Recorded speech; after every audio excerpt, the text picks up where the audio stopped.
Okay. I just want to give you guys a quick update on. I had a complete. I worked all last week, so I haven't gotten the last assignment that you turned in graded yet. I'm still working my way through it. I'm part of the way through it. I'll have it all done by the next week.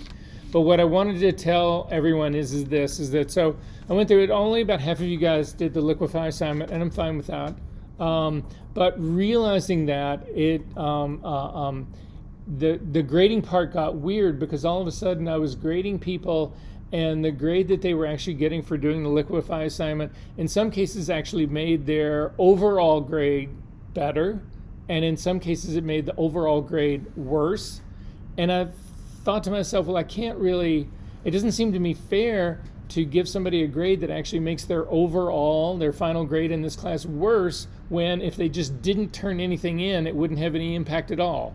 So the way I'm treating it is that I'm looking at the grade I'm giving you, and I'm also looking at your current final grade. If it actually improves your grade, I'm going to enter it in and improve your grade. If it doesn't improve your grade, I'm going to leave it blank, just like all the people who didn't turn anything in.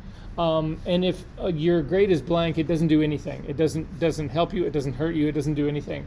However, if you did turn it in, you're getting feedback. So I'm giving you feedback on the work that you did regardless. So I guess the long and the short of it is, if you did the work, it's only can help you. If you didn't do the work, there's not going to be any penalty. And if you did the work, you're going to get feedback on it. Does that sort of make sense, everyone? Hopefully everyone feels like that's kind of a fair way to go about doing this. So anyway, I just wanted to throw that part out. So, okay, the first thing we're going to do is, today's going to be largely about composite work. And a lot of other things as well. So we're going to start with extreme color correction, and we are also going to go, so this is going to be a composite that we're going to put together. We're all going to be working on the same one. So to get to the thing that I want you to get to, this one involves extreme color correction, and I want to explain that a little bit more once we get there. But if you take a look at our session number 9, so again, this is files that we had well, anyway, it doesn't matter. In session number 9, if you take a look, there is a folder called Piximperfect Composite. Can everybody find that folder? And inside that folder, there should be 2 files, a Photoshop file and a JPEG. Everybody got this guy? If you can open them both up in Photoshop at the same time. So I just select both of them and drag them on to the Photoshop icon. You should get a warning because one of them is in sRGB, which is fine. Actually, they both are in sRGB, so if you didn't get a warning, you should let me know, because that means your color settings are not correct. But basically what we're going to try and do is we're going to try to composite this lady in red into this street scene. So did everybody got these files? I'm sorry, what? Huh. What opened? Oh, did the JPEG open in Camera Raw? Yeah, so that just, again, you can close Camera Raw and just, if it opened up into Camera Raw, you can just go ahead and you don't need to color adjust it, just go ahead and open it into Photoshop.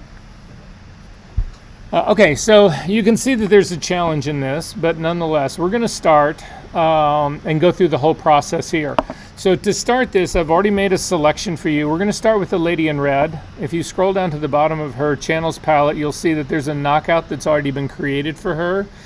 Command click on the knockout to load it as a selection, and then come over to your layers palette and select the background and simply add it as a layer mask. So once we add it as a layer mask, it's going to rename this thing layer 0. That's okay.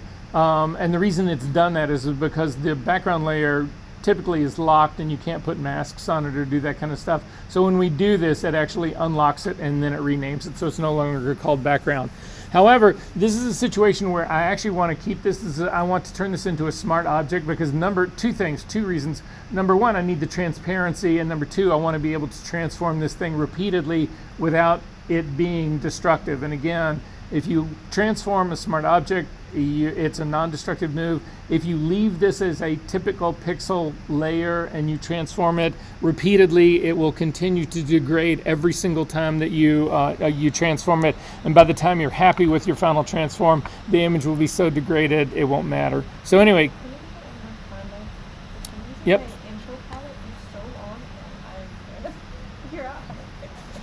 So your info palette is really like, super long. Yeah, like I don't know what happened, but it's all the way down here. I don't know like what happened. All right, so go up to your. Oh, sorry. There's some weird shit there. Yeah, go up to your window. Come down to workspace, and then come down to retouching is fine, but come down to reset retouching. There we go. So I'm like, what the heck? Yeah. So anyway, then load again the very bottom, the one that says knockout. Just command click to load it and then apply it to the layer mask. Then we're going to take this layer number 0 and we're going to convert it to a smart object. So up to the image menu, down to, the layer menu, down to smart objects and convert to smart objects. So take a look at my screen. We're just turning this thing into a smart object, and you'll see that it now looks like she's actually been knocked out. It looks like we applied the layer mask, but we really didn't. We just turned it into a smart object. If you double click on the smart object, it'll open up again, and you'll actually see that it does have the layer mask is sitting right there. So no need to worry about that part. So I'm going to just close this up. So then grab your layer 0. Go.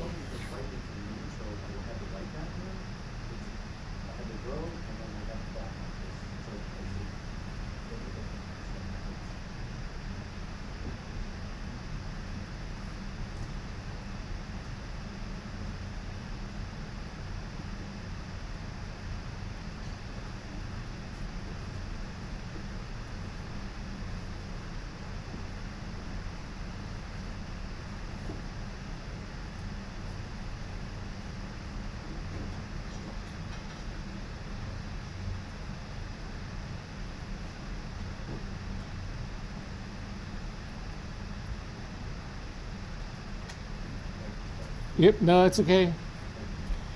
All right, so then we need to place the girl into the street scene. So make sure that the girl is the topmost image, because you need to actually drag the layer 0 of the girl on top of the street scene background. So click on it, drag it over, hold down your shift key and let go, and it'll bring her in centered into the image. And then you can go back to the original image, the original lady in red, and close it up, because and you do not need to save that. It's done. All we needed to do is to get the girl into the scene. And so you can see, again, stop me if this didn't work for you. You can see that there is a radical mismatch in a number of things here that we've actually got to fix. But I'm going to treat this the way I would treat this as a composite. I'm not going to fix that part first. What I'm going to try to fix first is everything else in the image. So the first thing that I need to do is figure out if I take, I take that back. You need to open up that girl in red again one more time. So go up to your open recent menu and come down to lady in red. One thing we didn't do, and I just want to make sure that everyone understands how to do that, is that I've got the original open again, and we don't need to knock her out again. I'm going to just go ahead and leave the version on here. I just need to know where the vanishing point is for her. And so I've got in this scene right here, the railroad tracks can actually give me that vanishing point. So again, with the lady in red as the foremost image, hit the F key once to get to the pasteboard.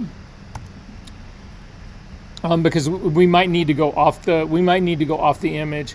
I'm gonna hit the P key to get the pen tool, and then I'm gonna click on the outside of the rail that's on the left and click once, and then I'm gonna drag my cursor all the way to the outside of the image, and just make sure that you're tracing the line along the outside of the rail, and then I'm simply gonna click outside the image. Then I'm going to come all the way around, and I'm going to click on the outside of the other rail, and then also again run this across, tracing the entire outside line of the right rail, and click again. And you can see where these 2 points cross is showing me that's where my vanishing point is. That's also where my horizon line is. So I'm going to click on my ruler and just drag it down to the intersection of those two lines. This is now my vanishing point, and it's also the horizon line. So I know where the horizon line is, and it's running right through her eyeballs. So I don't need to, this is all I needed to do was establish where this was.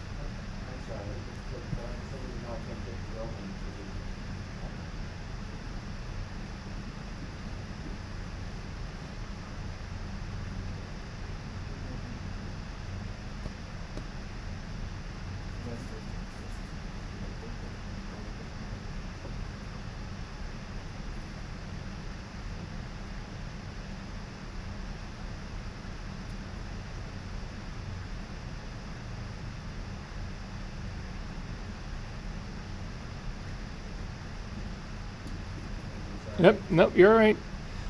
The whole reason I'm doing just this exercise right now is to find out where the vanishing point and horizon line is on the girl in red. And you can see it goes right through her eyeballs. Does that make sense, everybody, how we just found that? So then you can close this, hit the F key again to come back to the black pasteboard, F key one more time to get back to the spotlights, and then just close up the girl in red. Again, the only reason I opened her back up again was I had to find where the vanishing point was for her. Make sense? I have the same question for last week. What if there are no obvious leading lines? How can? So if there are no obvious leading lines, you're going to do, because what we're going to find out right now is that this is a total mismatch. So the fact that we have these horizon line and vanishing points is meaningless because they're not going to work for this. All right. So anyway, back into our image of the street scene.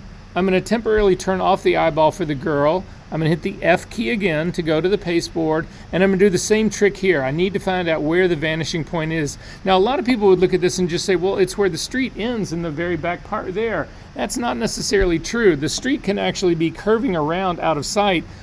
We just don't know. However, looking at this, and the reason I wanted to do it on this one, is that you can look at elements in this image. Some of them would actually be true leading lines, some of them not so much. So when we look at this, you can see that there's a foundation on the building on this side over here that comes up to this sort of like lighter yellow color. That could be a leading line, but it doesn't have to be. That's not something that is like, that we know for certain would be a leading line. For instance, the windowsills are definitely, those would be level, because what leading lines, the reason you use leading lines is that you have the supposition that they are actually level, and as they then recede into the background, you will actually, they will all establish themselves at the vanishing point on the horizon line.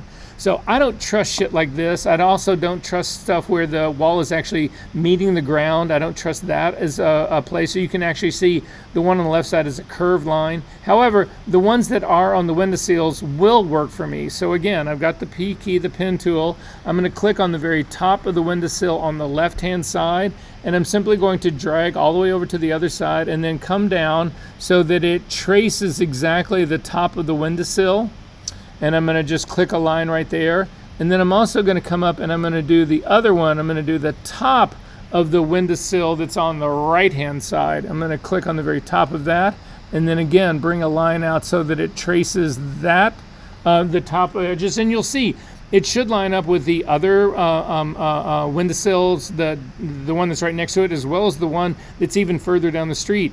You can also see my original line on the windowsill on the left actually lined up with the bottom of the windowsill on the window that's deeper into the image. So anyway, this is now actually giving me my intersection, and this intersection right here is my vanishing point. I'm going to simply click and drag a ruler line down there so that I can remember where it is. Then I'm going to go to my path palette and I'm going to throw the path away. All it was doing was giving me my converging lines. So this is now where my vanishing point is for the street scene. And you can see it's not necessarily what one would have expected it to be. It's actually, a lot of people feel like it should be higher. A lot of people, anyway, so, but this is where it truly is based on the converging lines of the image. So I'm going to turn the girl back on. And you can see that we are going to have a real problem with this. This is a case just like the subway was one when we did the whole perspective argument, in that the girl is actually out of perspective relative to the scene. So when the scene was actually shot, My guess is that it's a relatively low angle for the street scene, and it's an extremely high angle for the girl, and there is a mismatch. Because again, remember that the vanishing point for the girl is her eyes. So if I want these vanishing points to match, I'm going to hit I've got the girl selected, I'm going to hit the V key to get the move tool, and I would simply drag her down till that line goes through through her eyeballs. That would actually be where these two match. But you can see there is simply no way. I mean, look at the building. I mean, look at the doorway that's on the back here. There's simply no way this is going to scale that well. So going to Patrick's point, what do you do when there's this when you have no reference or there's a mismatch? Your best move is to try to establish scales relative to other scales. So scales in the image that are relative to the girl. So what I do in that case, I'm going to hit Command Z to undo that. I'm also going to hit Command H to hide that guideline. If you hit Command H and it all of a sudden brings up hide Photoshop or hide extras, you want to pick hide extras. That'll only happen the very first time you do it.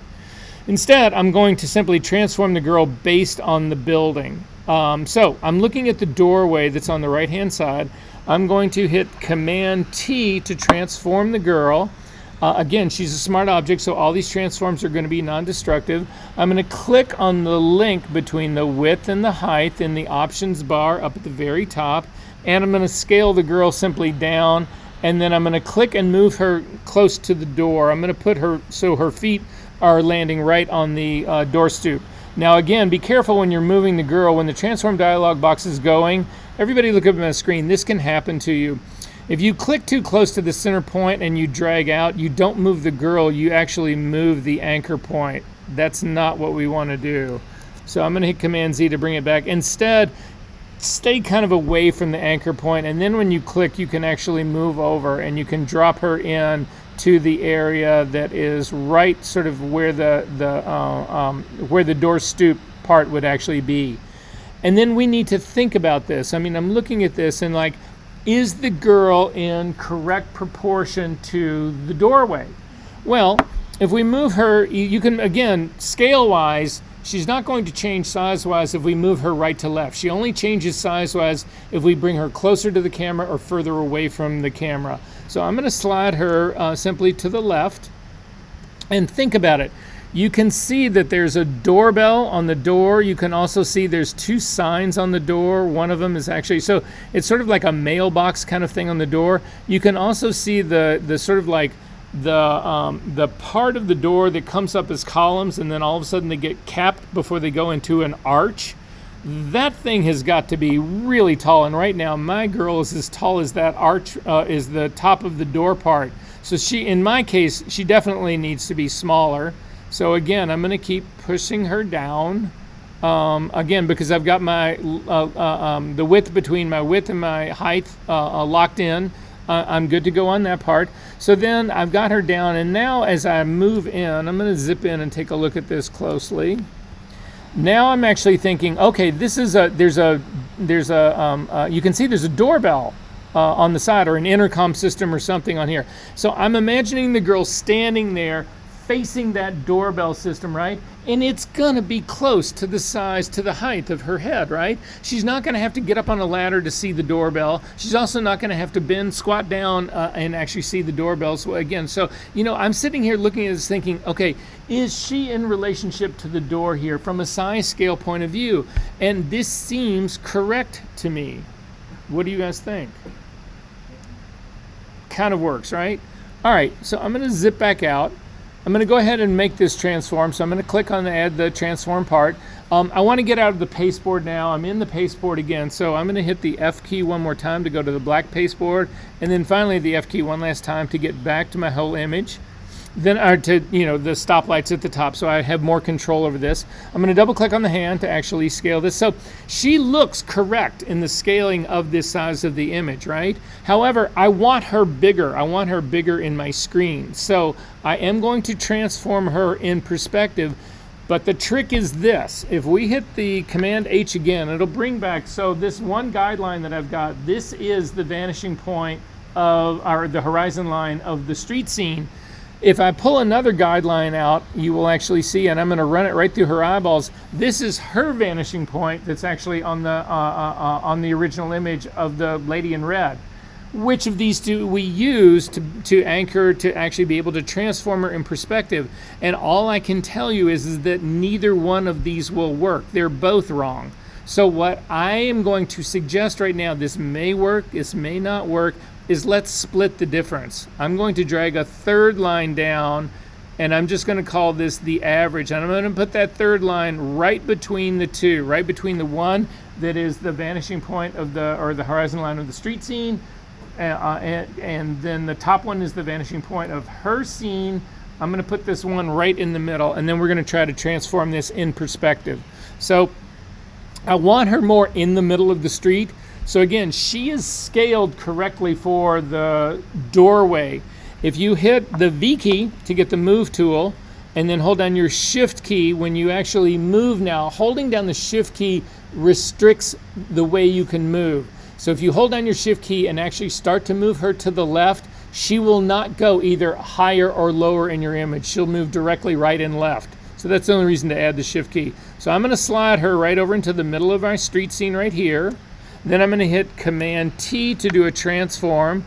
I'm going to grab the anchor point, which ironically just happened to fall on the street scene vanishing point or horizon line.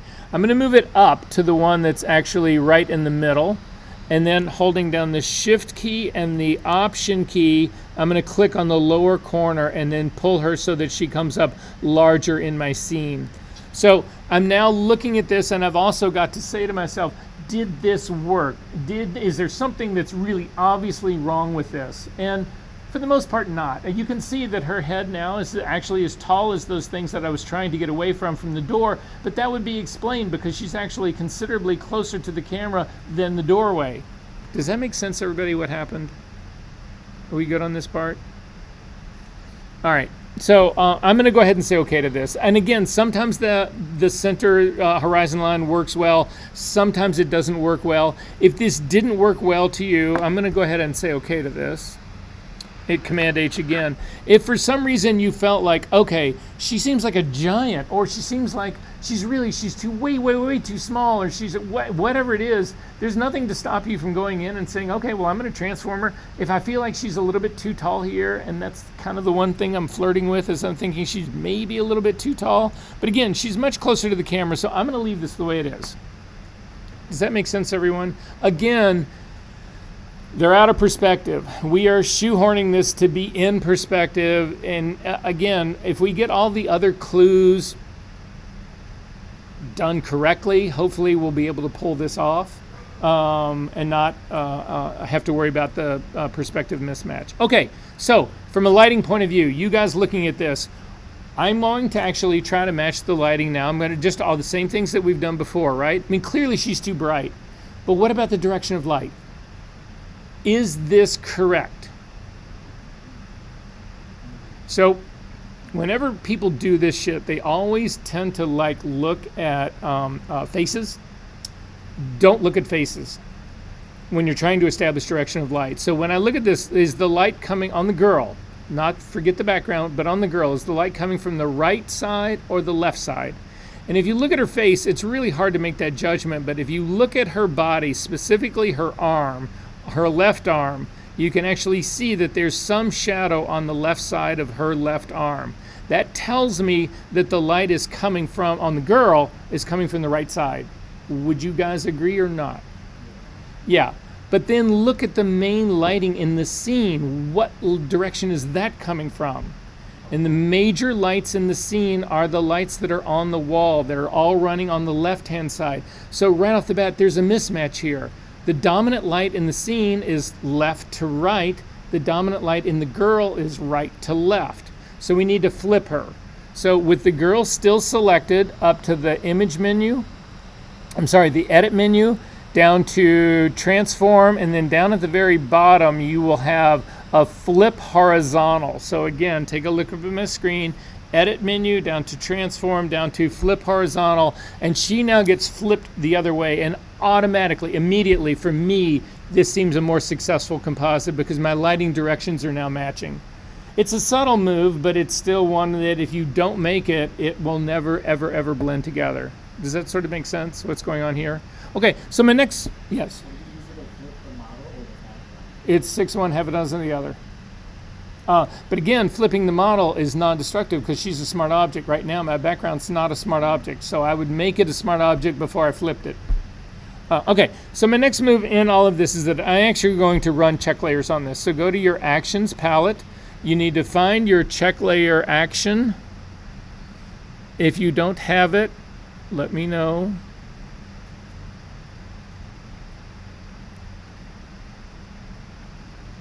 Here's my check layer set and my check layers. And I'm going to go ahead and run this. And when you do, she becomes like, you know, nuclear, neon, whatever. Again, go over now to your layers palette. If you take a look at the very top of your layers palette, because it's the one that stays active once you run the action, the color check layers group is actually turned on. You can turn that eyeball off. And then scroll down in your check layer, and we're going to come down to the luminosity check layer, the one that's all the way down. It's right on top of the girl, and I'm going to click on that. And so they are. We're going to load yours really quick. So you have all of your assignment folders on that computer, right? Yes. Okay. So go to your action menu, go to the drop-down menu, come down to build actions. Good.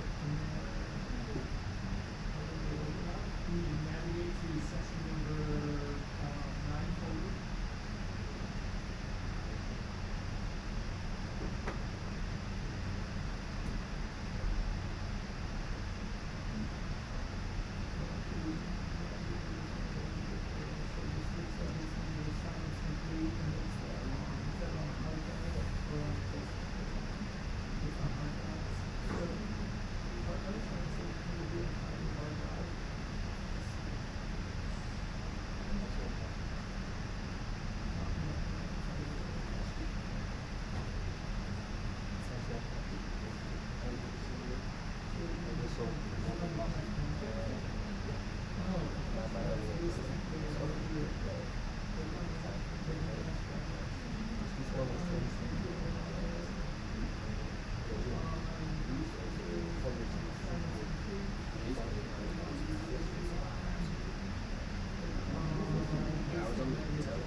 This. So we can see that there is a luminosity mismatch. So first thing we're gonna do is to fix the luminosity.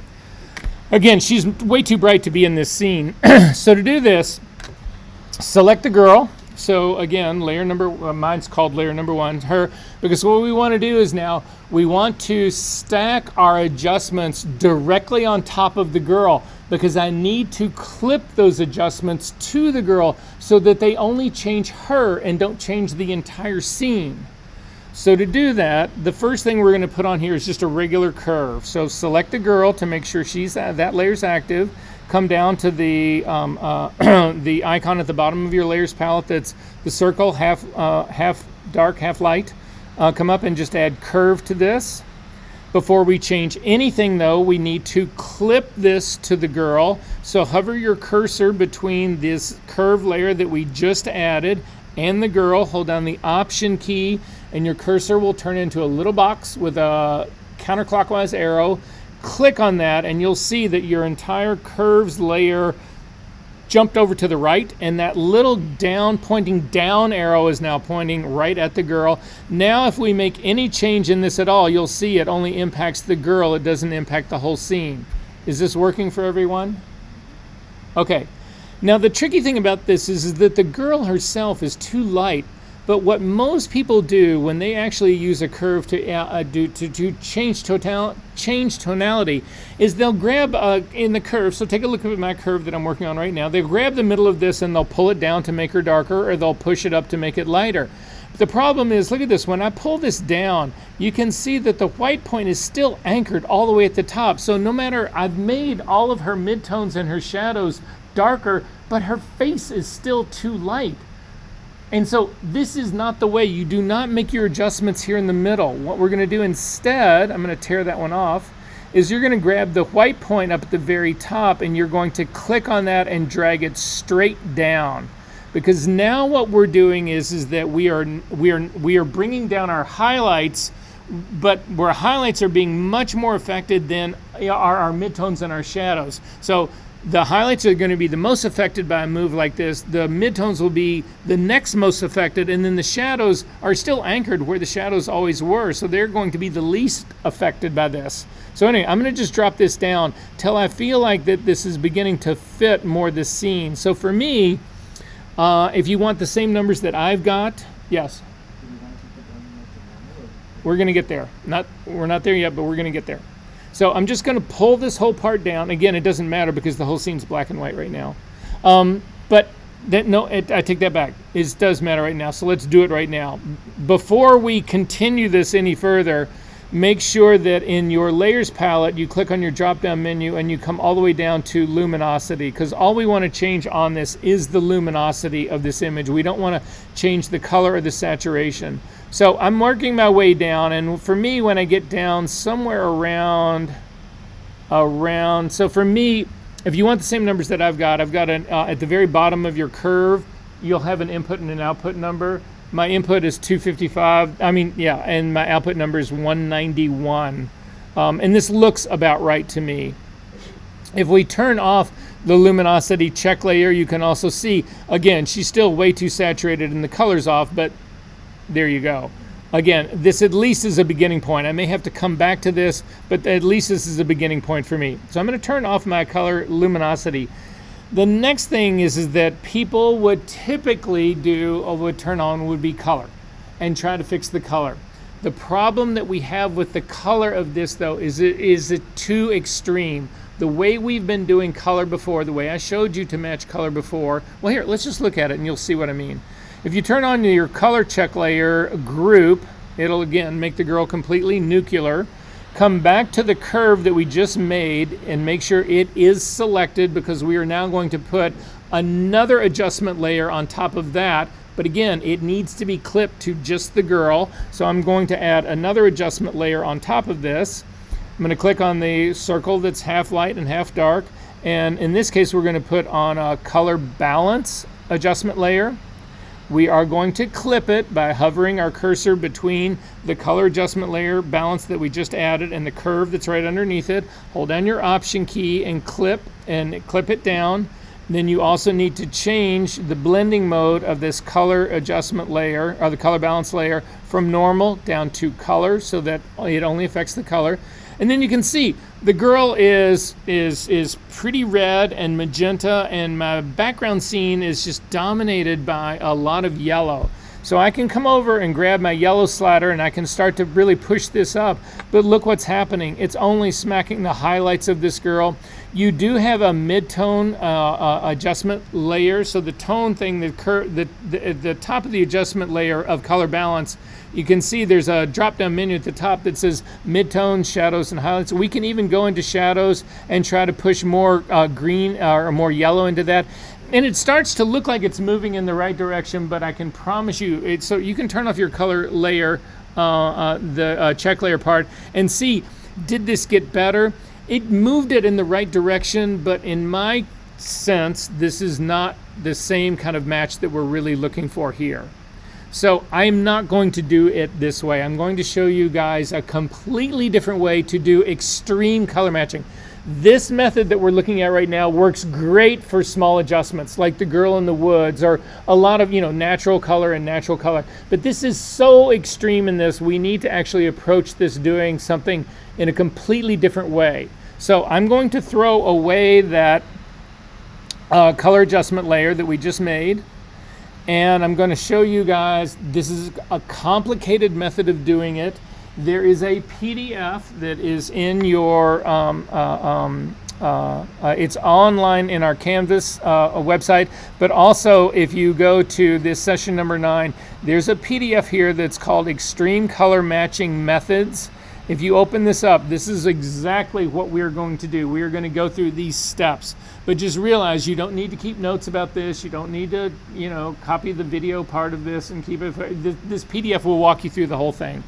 So to do this, we are going to go into a browser. So open up a browser.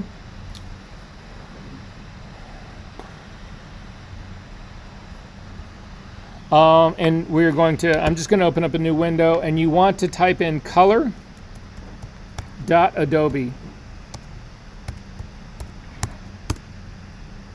And I'm going to pull down my recipe book. I know this pretty well, but I tend to follow the recipe part just to make sure. Has everybody got this thing called Adobe Color? They used to actually call this Color with a K. They've renamed the website, which is a great thing because that was a stupid name for a color, but nonetheless.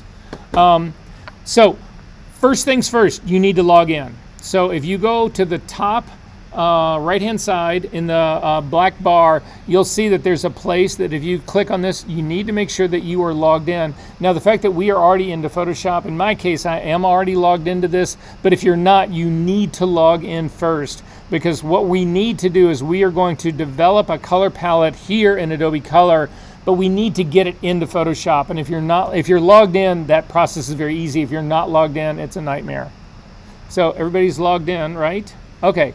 So I'm sorry? All right.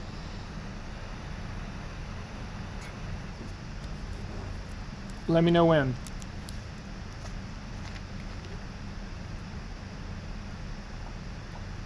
By the way, how many of you have ever seen this website? Yeah, it's an amazing website if you're interested in exploring color and developing color palettes, that kind of stuff. This thing is it's an amazing piece of software.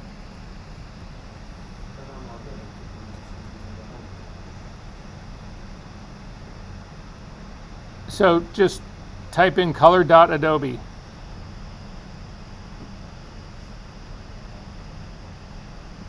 It should fill it in for you. All right.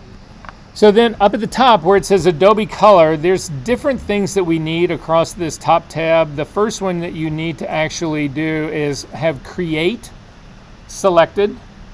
Then in the sort of the next whole line down where it says Color Wheel, you need to click on Extract Theme.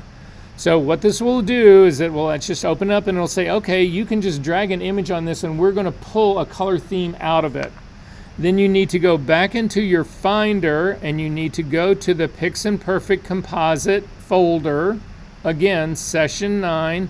What we're going to do is we're going to grab a copy of that background, the night street scene, and drag it on top of this open window in Adobe Color.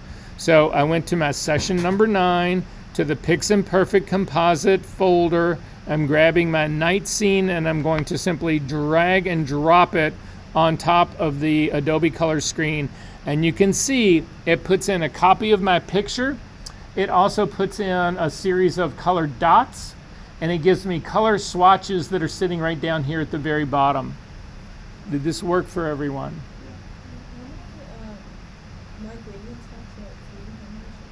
So I like mine to have 5 in here. So where do you get to pick the number? Where's your number? Where does yours say 3? Or you only see 3? Oh, no, you got 5. Yeah, I know. I just Oh, got it. Yeah, but it's not. Don't worry, we're going to change everything. Okay.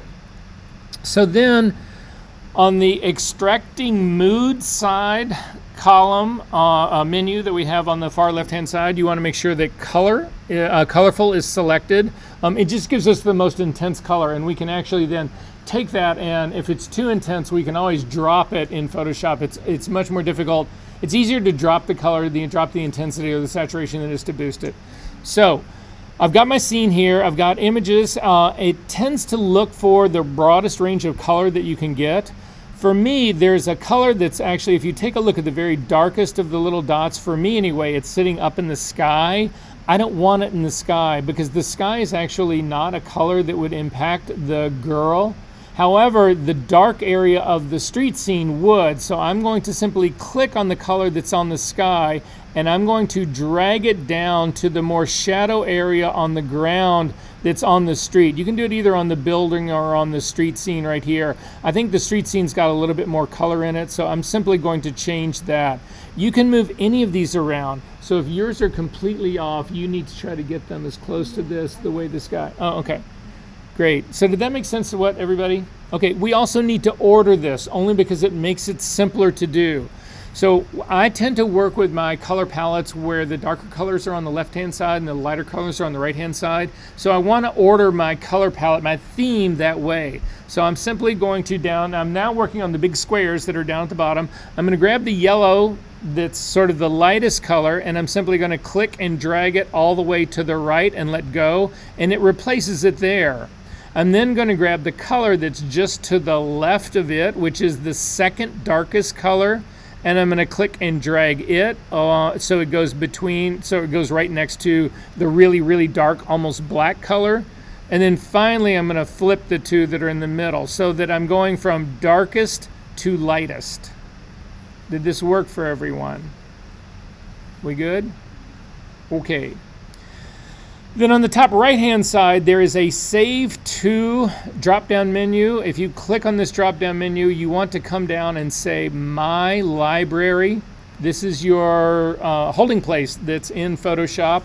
Again, not your library, but My Library. That's the one that you want to pick. Yes?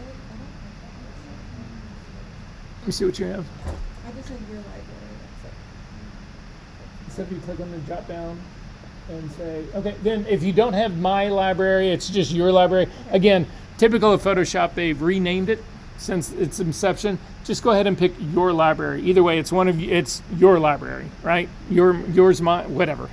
We good on that? How confusing could this fucking be? Okay, then in the name that's under this, you need to actually have a name that means something to you. So in my case, this is called Color Theme, and then it actually gives the night street. It picks up the name of the image, and that's fine. You can go ahead and leave it at that. Then down right below that, there's a Save button. You want to click on Save. And this will then save it. In my case, it says mine has been successfully saved. So now I need to go look at it. So then we go up to the black line that's up at the very top again, right next to Adobe Color, the sort of like weird menu that's at the very top. You want to click on Libraries. And when Libraries opens up, you should have, in my case, I've got My Library. I'm going to open it up, and you can see I've got the theme right there. If you saved it to Your Library, you would open up Your Library, and the theme should be sitting there. Did that work for everyone? Okay, so then I'm going to double click on that theme to open it up. And you should end up with a really large version of this theme. Did that work for everyone? We're almost there, guys. Then there is a set of menus on the right hand side. So just so that you know, I have an ego. I admit that. I developed this whole thing. And you can see how many insane steps this took. And I wonder whenever I demo this, what drugs I was on and wishing I could get my hands on them again. No, anyway. So at the top of that menu, you'll see a thing that says download as ASE. What that stands for, ASE stands for Adobe Swatch Exchange. You want to click on that. So click on download as. A window will open up and it'll give you the same name as your file. It'll add Adobe Color, but at the very end, if you scroll to the very end of it, you'll see that there is an ASE extension on the end. That is the Adobe Swatch Exchange file. And you want to save this with your images. So for me, navigate to your folder, navigate to that Pixim Perfect Composite folder, and then simply save this mother in that folder. Did that work for everyone? Okay, if you go to your Pixim Perfect folder, you need to make sure, yes, sorry. It says what? I didn't say to open it. I said just save it.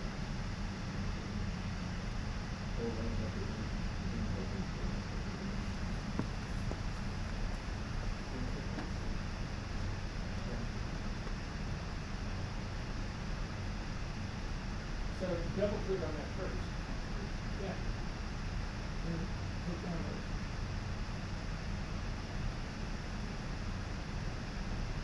Maybe you just see it with download. So click on the download button and download it. Click this over here. So just put it in the download. So you've got a preference that you can only everything you download from whatever browser you're using always goes to downloads. That's fine there as long as you know where it is.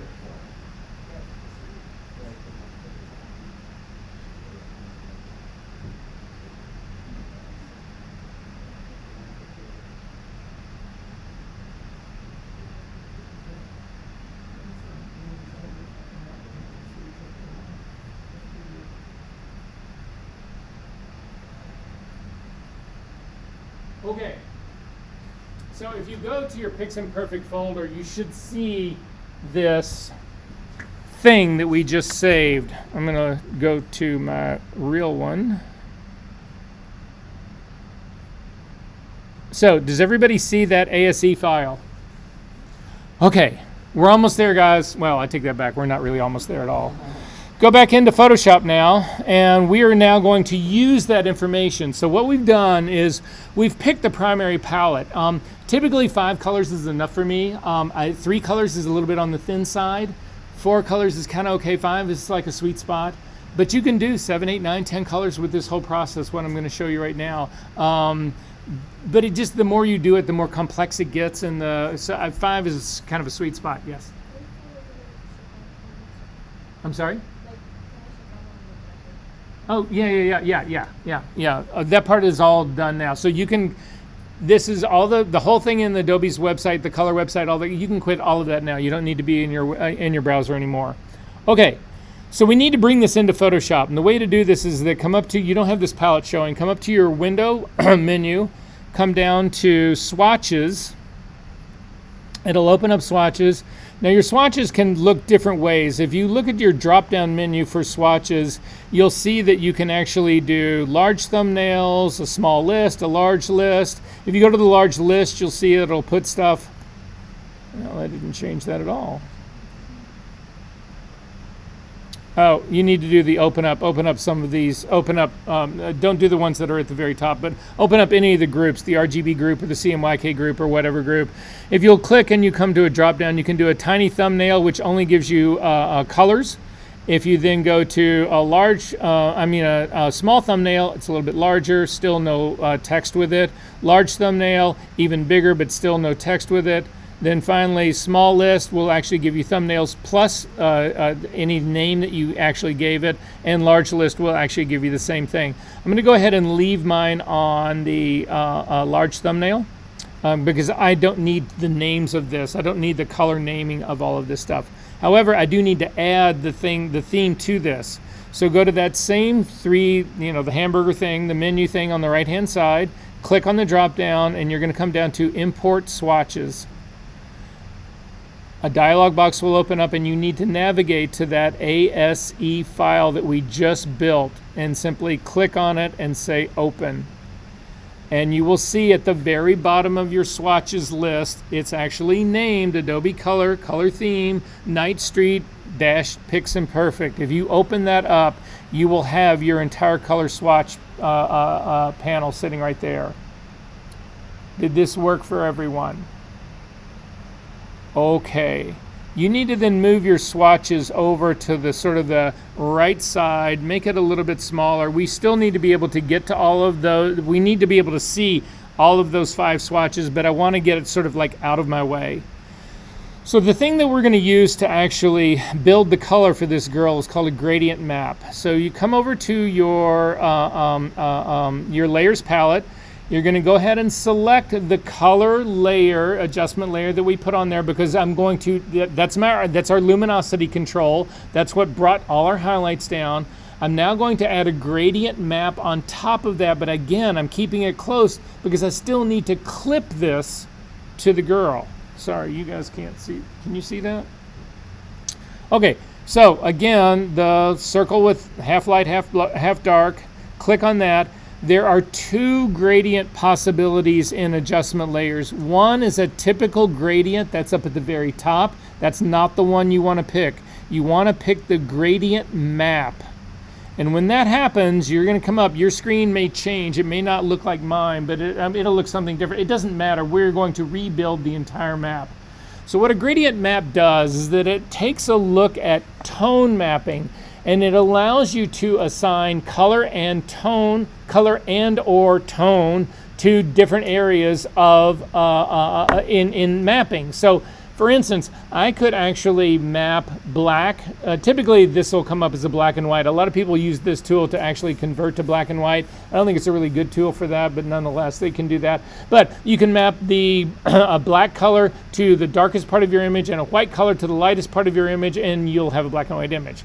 But we are going to actually use this information to build a color gradient map. So to do that, the first thing you need to realize is this, and this I think is a bug also in Photoshop, but this will catch you every single time. When you go to build your gradient map, it will not work. And the reason it will not work is this. Take a look at the layer we just added. What is selected? This layer that I just added here, what is actually selected? The mask. And so any editing we go to do on this gradient map is going to try to impact the mask. You can't have one in a mask. You can't have color in a mask. So it will not work. So you need to click on the property part of this adjustment layer. Not the mask, but the property part. If you click and get the little white brackets around the property part, then when we go to edit this thing, we'll be fine. Make sense? Okay. Before we do this, we still need to clip this to the girl. So again, I'm going to hold down, I'm going to hover between the gradient map adjustment layer and the curve underneath it, hold down my option key and click to actually clip it down. And you can see it's now only impacting the girl, but I also need to change the blending mode of this from normal down to color. And again, don't worry about the color that's on there right now, and your colors may be completely different. Typically, if you don't do any work in the gradient map, this will come up as a black and white because it picks up the color of your foreground and background colors. In my case, I've had this flesh color, so it just picked that up, but it doesn't really matter. We're going to change this. So up in the properties panel at the very top, you'll see that there's the actual gradient. You need to click on that, and it will open up the gradient editor. Did this work for everyone? Okay, in the gradient editor, we are going to then build the map in this editor. So to do it, you will have, regardless of what color, you will have or at least tell me if you don't, you will have what they call a color stop on. We're looking at the bottom of the gradient map right now. You will have one at the very bottom, and you should have one on the left-hand side and also one on the bottom on the right-hand side. If you click on the one for the bottom on the left-hand side, we're going to start with shadows first. Click on that. It will actually give you a drop down underneath this that's got a color swatch, just a small area of color swatch that will get us to the color editor. So did this work for everyone? Click on it and it will open up the color picker. Then you simply want to come over to your swatches panel, and if you hover over the darkest of your swatches, you will get the little eyedropper and simply click on that, and it will load that color that we pulled from our color theme into the color picker up at the very top. Before you say okay to this though, you need to look at the brightness level. You'll see my brightness level right here is 9%. Yours may be different depending on where you change that value to. But just make a mental note of it. Mine is 9%. So whatever your brightness is, you just need to make a note about that. I'm going to then go ahead and click OK. And then in the location that sits right across from the word color, you need to put in that brightness level. Mine was 9, so I'm going to put in a 9 right here. And you'll see it actually moves my color slider. It moves that color point slightly up. If you imagine this is a scale going from 0 black to 255 white, it just moves it slightly up. So this is now actually set the darkest of my shadow colors in there. Did that work for everyone? Okay. I'm going to then add another point here. I'm going to build my color working from all of my shadows all the way up. So to add another color point, simply hover your cursor right underneath the gradient itself and click. it will add another point, and in that other point, simply click on it. It will then give you its color in the color swatch, preview dialog part. Click on that. It'll open up the color picker again. Come down, and now this time click on your second darkest color. Again, it will put in the color for you. Make a mental note of the brightness. In my case, mine is 25%. Go ahead and say OK. And then in the location, type in 25, the same as your brightness level. Did that work for everyone? We're going to add another color point right underneath my gradient, somewhere about in the middle. It doesn't matter, because when we put in these location values, it resets where it belongs along this whole gradient map. So sitting right at kind of underneath the bottom in the middle, I'm going to click and add another point. I'm going to then also click on the color swatch to open it up. Then I'm going to pick my third middle color, that sort of lighter middle-ish general brown. I'm going to notice where my brightness level is. My brightness is 45. So I'm going to say OK to this. And in my location, I'm going to type in 45. I'm going to add one more color point that's halfway between this mid-ground color and the one that's up at the very top on the right-hand side. I'm going to add one more color in there. I'm going to click on my color to open it up. I'm going to then hover over the second from the right color, the second of the lightest colors. I'm going to click OK. I'm going to look at my brightness. In my case, it's 65. So then I'm going to type in 65 for my location. And then finally, I'm going to click on the brightest of the points that was already there. Click on the color picker to open it up. Click on the yellow color that is the lightest of them. Notice the brightness location, the brightness level is 95%. Say OK, and then type in 95% for the location. And then say OK to the whole gradient. This is now mapped, and you can see, look at this. This is actually now perfectly mapped the background to the girl. There's no way in the world that you can do this better than this. So I'm going to turn this thing on and off, and you can see it really maps her. However, my personal belief in this is it's too strong. So I'm going to take the opacity slider of this color gradient map adjustment layer.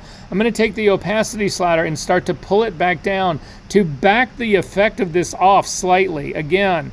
And for me, when I get somewhere around like 60% or somewhere in there, that begins to look correct to me.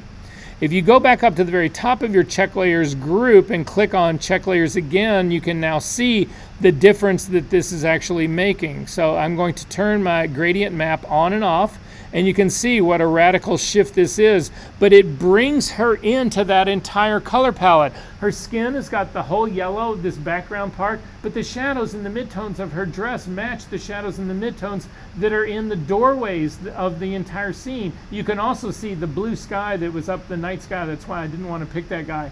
So she is now really strongly mapped to this.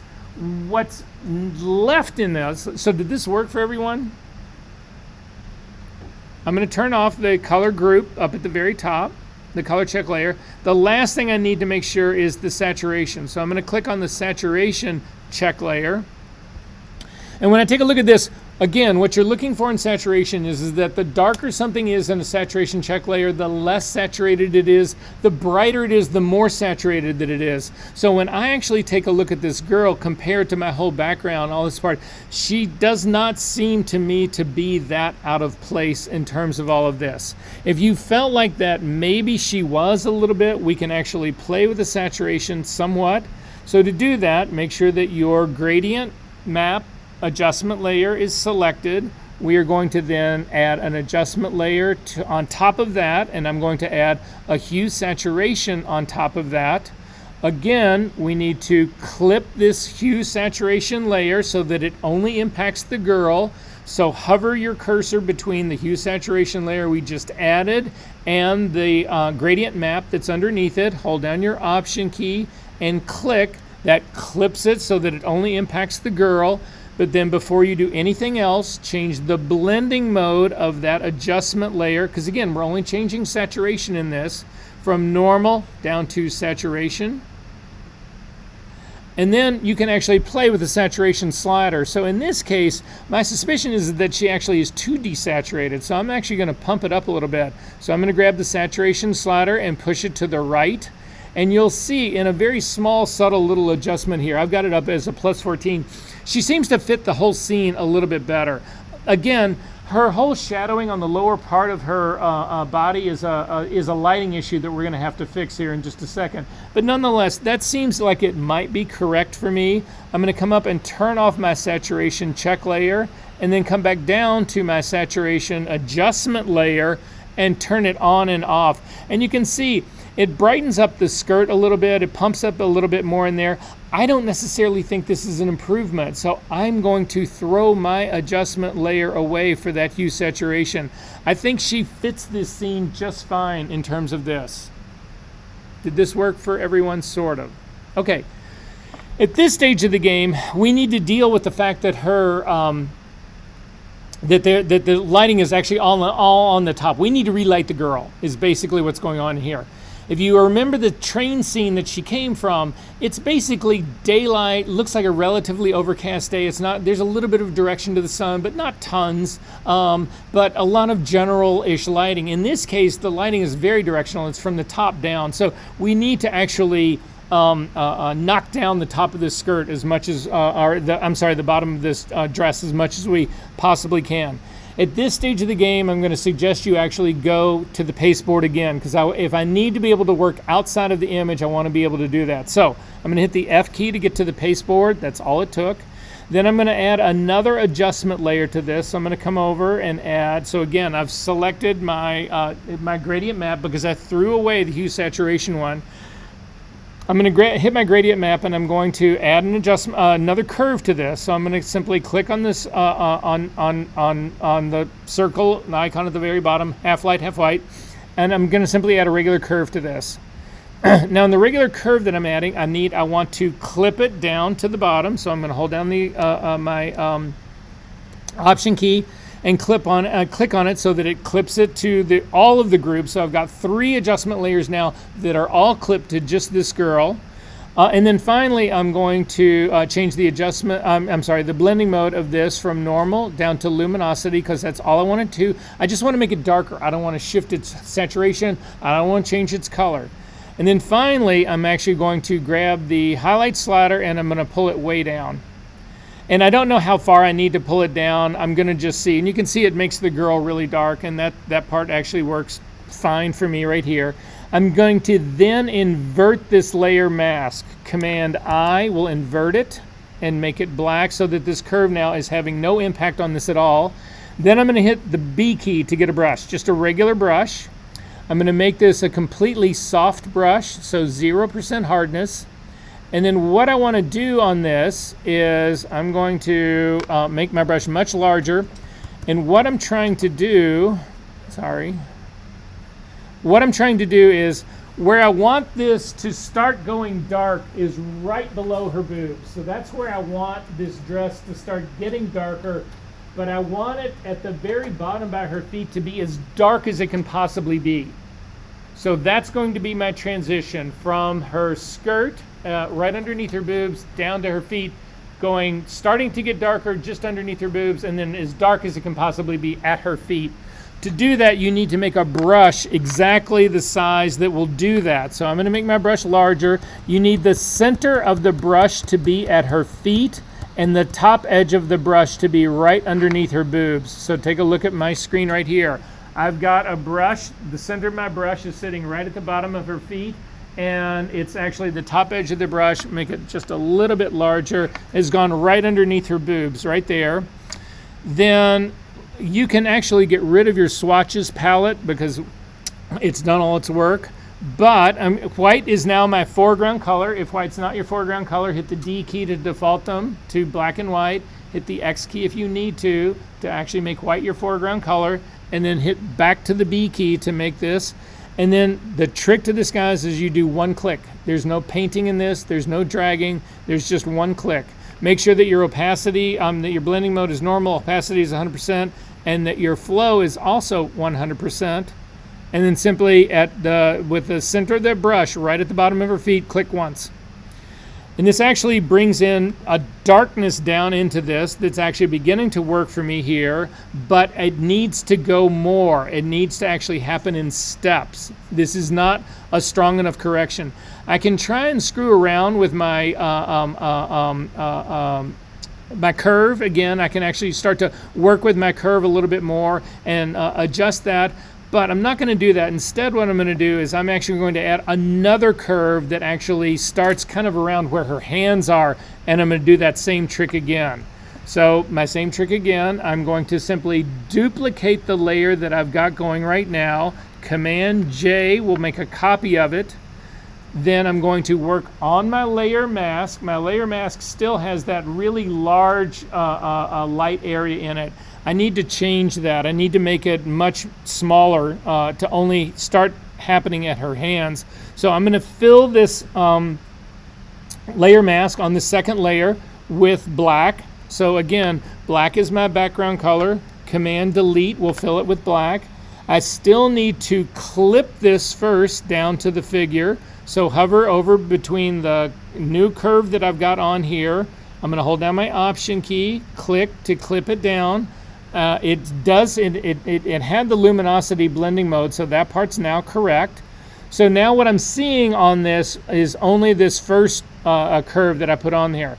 So for my second curve, I'm going to do the same trick. I'm going to grab the B key to get a brush, but this time I'm going to make my brush smaller. The center is still going to go at the bottom of her feet, but the top part, the edge, is going to go right pretty much where her hands are. So I'm going to make a smaller brush. And I'm going to do it right underneath her hands. So I'm going to start right underneath her hands. Again, white is my foreground color. I'm going to click once.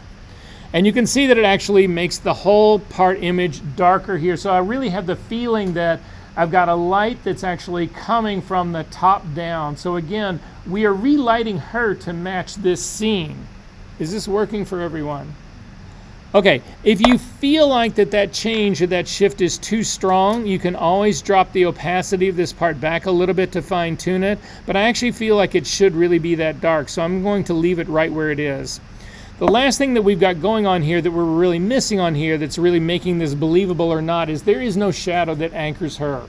So we're going to add one shadow and then hopefully we will be in good shape. Again, remember your shadows. They need to go on top of your background but underneath the figure. So click on your background layer all the way at the very bottom, and then we are going to simply add a blank layer on top of that. I'm going to rename this Shadow 1. We've done all of this work before. I'm going to hit the to get my color background and foreground colors to default to their normal. I'm going to hit the D key. That gives me black as my foreground color. If black is your background color, hit the X key to make black your foreground color. Then I'm going to hit the G key or come over and pick the gradient tool. Up at the very top, make sure that classic gradient is picked, not gradient, but classic gradient. In the drop-down menu, classic gradient. And then in the menu right next to it, click on its drop-down menu. Open up, this is the type of gradient we want. Open this up. We are going to select the icon in the basics group, the icon that's right in the middle. Again, this is the stuff we've done. This is the third time now we've done this, so hopefully this is beginning to ring a bell. The one that's in the middle, which is foreground to transparency, go ahead and click on that. And then finally, you need, of the 5 types of gradients that go across right next to that part, you want to pick the second from the left, the radial gradient. And then I'm simply going to come out onto my image. I'm going to click and drag out. That gives me a circular black gradient that's going from black to transparent. Immediately hit Command T to bring up the transform dialog box. Hold down the Option key and click the bottom control handle to flatten that shadow so that it's more like a pancake. Then I'm going to, again, don't click very close to the anchor point or all you'll move is the anchor point, but I'm going to click inside this box and drag it down and put it right underneath her feet.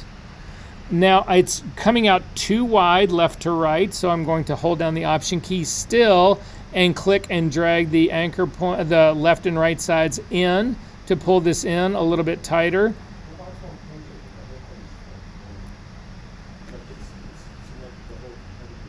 You're holding the shift key, not the option key. Wait, sorry. You said hold the option key. And then just click the bottom, and it should bring the bottom up and the top down.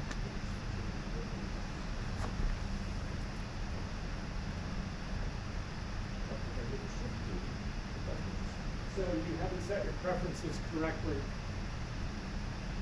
But hit the shift key then. And then say OK.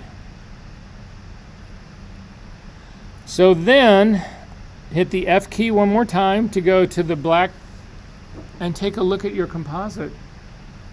Are you kidding me? Well,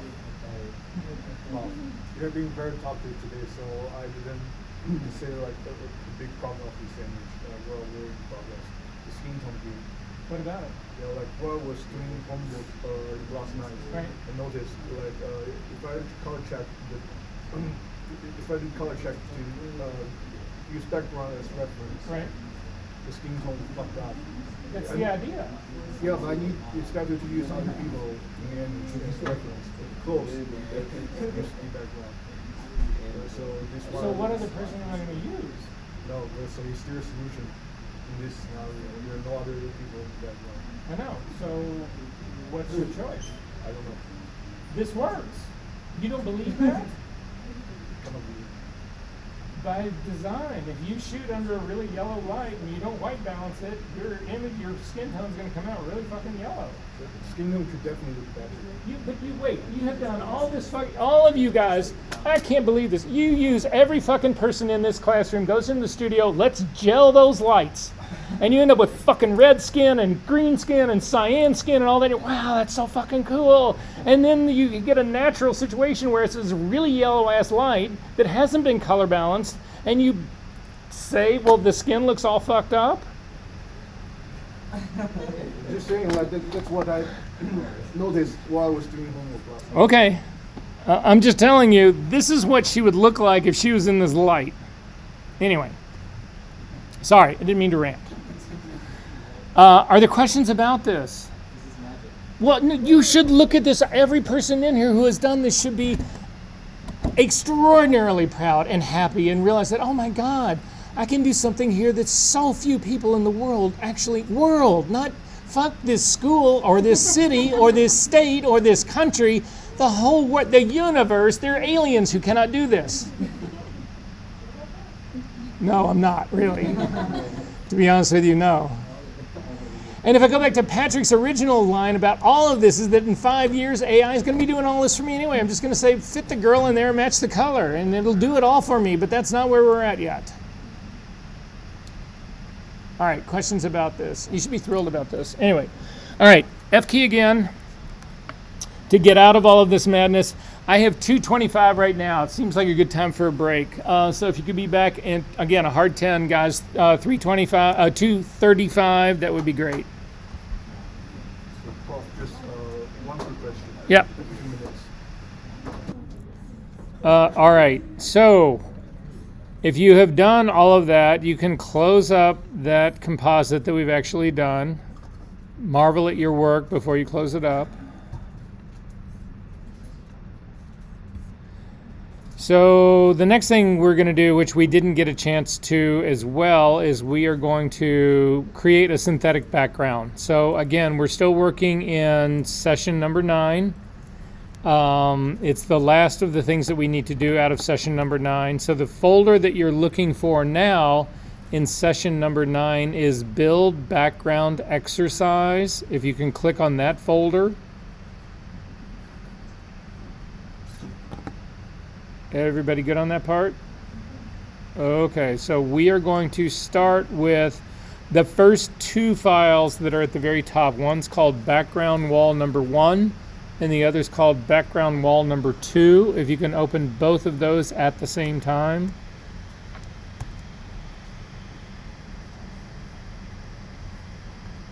So the first assignment that you did for compositing that you're turning in today, I asked you to actually take a real scene and take either one of those 2 girls and put them into that scene, whatever your scene was, and then again match the lighting, match the color, match the luminosity, add shadows, even if they're, relatively, again, we haven't gotten into really complex shadow here, but we will. Anyway, that was your first assignment. Your second assignment coming out of this week is you're going to then do another composite, but in this case, you build your own background. Whatever that means. We'll talk about the differences that this is going to be a built background right now. So that's what we're dealing with right now, just so that you can start thinking about that part of it. So when you take a look at this, this was a set of images that I was trying to do, and I was trying to, when you drive around the city and you see like half of the building has been torn off and you can see into the old bedrooms and the other, and they're typically, especially I'm thinking about the ones that are really old and like peely paint and run down, and you sort of see that, all of that. That was kind of the place that I wanted all this shooting to take place in, and I couldn't find it. I couldn't find it for the life of me, so I was like, fuck it, I'm gonna make it. So if you take a look at the image, in my case, the lighter of the images, the peeling paint one, this was actually an image that was shot. There's a viaduct for Metro to go across, like around Ashland Avenue, and it had the peeling paint that I wanted. However, this picture that you've got right here is about the size of a paperback book. So again, but it has no scale, and so that part's fine. And then the other picture that you've got, the one that sort of like looks like it's a wallpaper sample that's about the same size. It's a little bit larger. It's more like about an 8 by 10. And so the image of the peeling paint was just an image that I shot with my camera, and then the image of the wallpaper was actually a scan that I did. So I went to a wallpaper store and I said, can I get a bunch of samples of wallpaper for free? And they said, sure, here. And so I just have these wallpaper samples, scanned, put them on a flatbed scanner, scanned them, and that's what we're looking at right now. So what I wanted to do is I wanted the sense that this paint was actually peeling, that the wallpaper was behind it, and that becomes a real challenge to do. So that's the first part that we're going to actually try to figure out in here. So to do it, make sure that you can see the wallpaper version of this. That should be the topmost version for you, because again, I'm going to grab my layer number 2 that is the scan of this wallpaper, and I'm going to drag it on top of the peeling paint image, hold down the shift key to bring it in, and it'll bring it into, it brings it in centered, it brings it in registered. Then I'm going to go back to my wallpaper scan and close it up. Again, I'm all about housekeeping and all of this. Now, when I brought mine in, you can see that I brought it in on top of the peeling paint, but there's also a curve that's sitting on top of that. And the curve was on there to actually add contrast. So if you click on the curve, it's just a simple contrast curve, but I don't want the contrast to impact, I want it to impact the paint, but not the scan of the wallpaper. So to keep that from happening, grab your wallpaper layer, now layer number 1, and simply drag it up on top of the curve and let go. So now the wallpaper is on top, the curve is underneath that, so the curve is only now impacting the peeling paint and not this wallpaper image. Does that work for everyone? Okay. So I'm going to scale the wallpaper right now because it's not covering my entire image, and I don't want to have to fight that as well. I got enough that I got to fight in here. But to transform anything, first you want to turn this into a smart object. So with my wallpaper layer selected, I'm going to come up to the image menu, down to the layer menu, down to smart objects and convert to smart object, and then Command T to bring up the transform dialog box. Click on the link between the width and the height, and I'm just going to make it large enough so that it covers my entire image. So I bumped it up to 135%, and then I'm going to click on the check mark. So now I've got the wallpaper is covering my entire scene. I've got guidelines on here that I don't want to see, so I'm going to hit Command H to get rid of them, or I take that back. I'm going to hit Command H to bring them back, and then I'm going to come up to my View menu, down to Guides, and then down to Clear Guides. I'm just going to get rid of them because I don't really need them. So now I want this to actually appear to be underneath the peeling paint. So a lot of people will try and do this using blend modes. So we'll look at blend modes to begin with. If you come up to so again, I'm working on the wallpaper layer. If you click on the drop down menu, for blending modes, you can come down to multiply would be one of the first. And you can see it lets the shadowing of the paint come through, but the wallpaper is still on top of this. There's no question about that part of it. So that's not going to work. My next blending mode that I'm actually going to try would be color dodge. So I'm going to come down to color dodge, and it just blows the whole image out. So then I'm going to go down into the overlay group. So I'm going to click on overlay, and overlay does a good job of the sort of like kind of tone and color vibe that I'm looking for, but it still doesn't seem like it's behind the paint. It still seems like it's sitting on top of the paint. So that's not going to work for me. So then I'm going to try soft light, and that does the same thing. It's just to a lesser extent. It's not as, so anyway, blending modes are not my answer. So I'm going to go back to normal here, and then realize that what I've got to do is I've actually got to hide a good part of the wallpaper to let the peeling paint show through. So I'm going to hit the B key to get a brush. I'm going to add a layer mask to my wallpaper layer. So just click and add just a regular white layer mask. Hit the B key to get a brush. Make my brush smaller. Still leaving it as a normal blending mode, 100% opacity, 100% flow. Make it a little bit smaller. And then I'm just going to hit my X key to get black as my foreground color. I'm going to just start painting, and then you can see I'm actually allowing some of the paint to show through. But the problem with this is that the only thing, the way this is all showing through, it's just a big old glob of paint. There's nothing about the luminosity of the peeling paint layer that's impacting what I'm looking at here. So I don't see, again, if you think about this peeling paint right here, if I'm wishing for the wallpaper layer to be actually look like it's behind this, I've got to hit the X key and start to paint back in here, and then I look at the edge and it's still spilling over to the, it's just a mess. This is not a way to actually go about doing this. So I'm going to go back to my layer. I'm going to completely fill it. Actually, I'm going to throw it away. I'm going to just throw the layer mask away, and I'm going to go back to where I've just got no layer mask on my wallpaper. I'm going to turn this off so that I can see the paint layer. And I'm going to then say, well, you know, I've got all the edges here. I can actually use this thing to create my mask. And that would be a much better way of going about doing it. So that's basically how I'm going to approach this.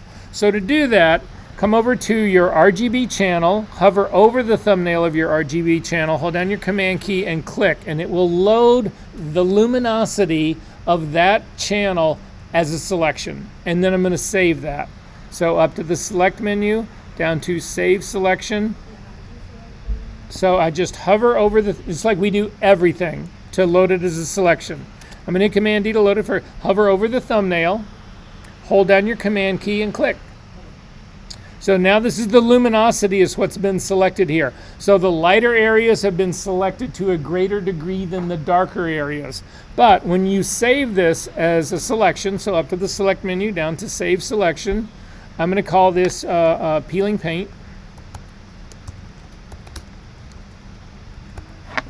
And say OK to that. And then Command D to deselect, and then we can go look at it. That's okay. All right, so I'm going to hover over the thumbnail of the RGB, hold down the command key and click, and you get marching ants, right? Yep.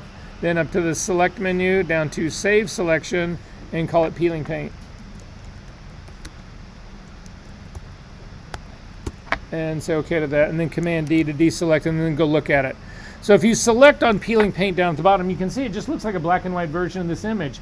The problem that I have with this image, though, is that what I'm looking to do is I'm looking for the majority of this mask to hide my wallpaper from the peeling paint part. And right now, all of this area is white. All the paint is white. So if I use this as a layer mask, again, it's the exact opposite of what I'm looking for. It's going to let all of the wallpaper show up on the top of the white paint, but then the darker area that's underneath is actually going to be hidden. I want the exact opposite of that.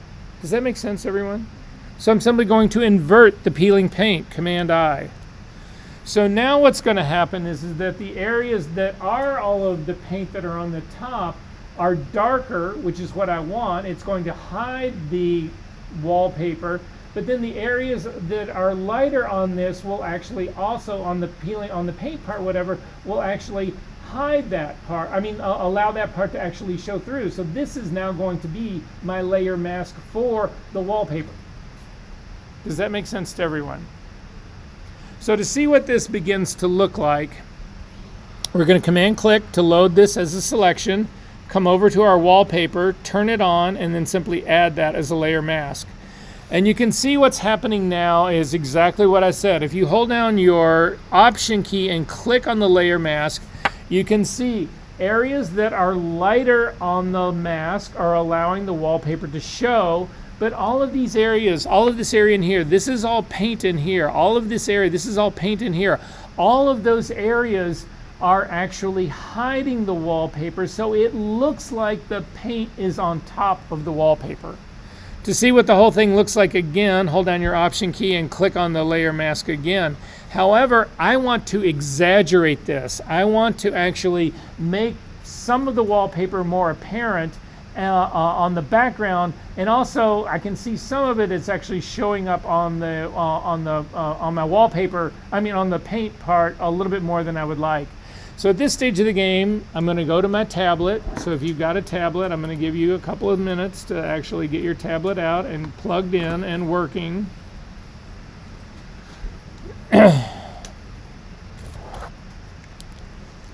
If you don't have a tablet, you can still do this with a mouse or a trackpad, doesn't matter.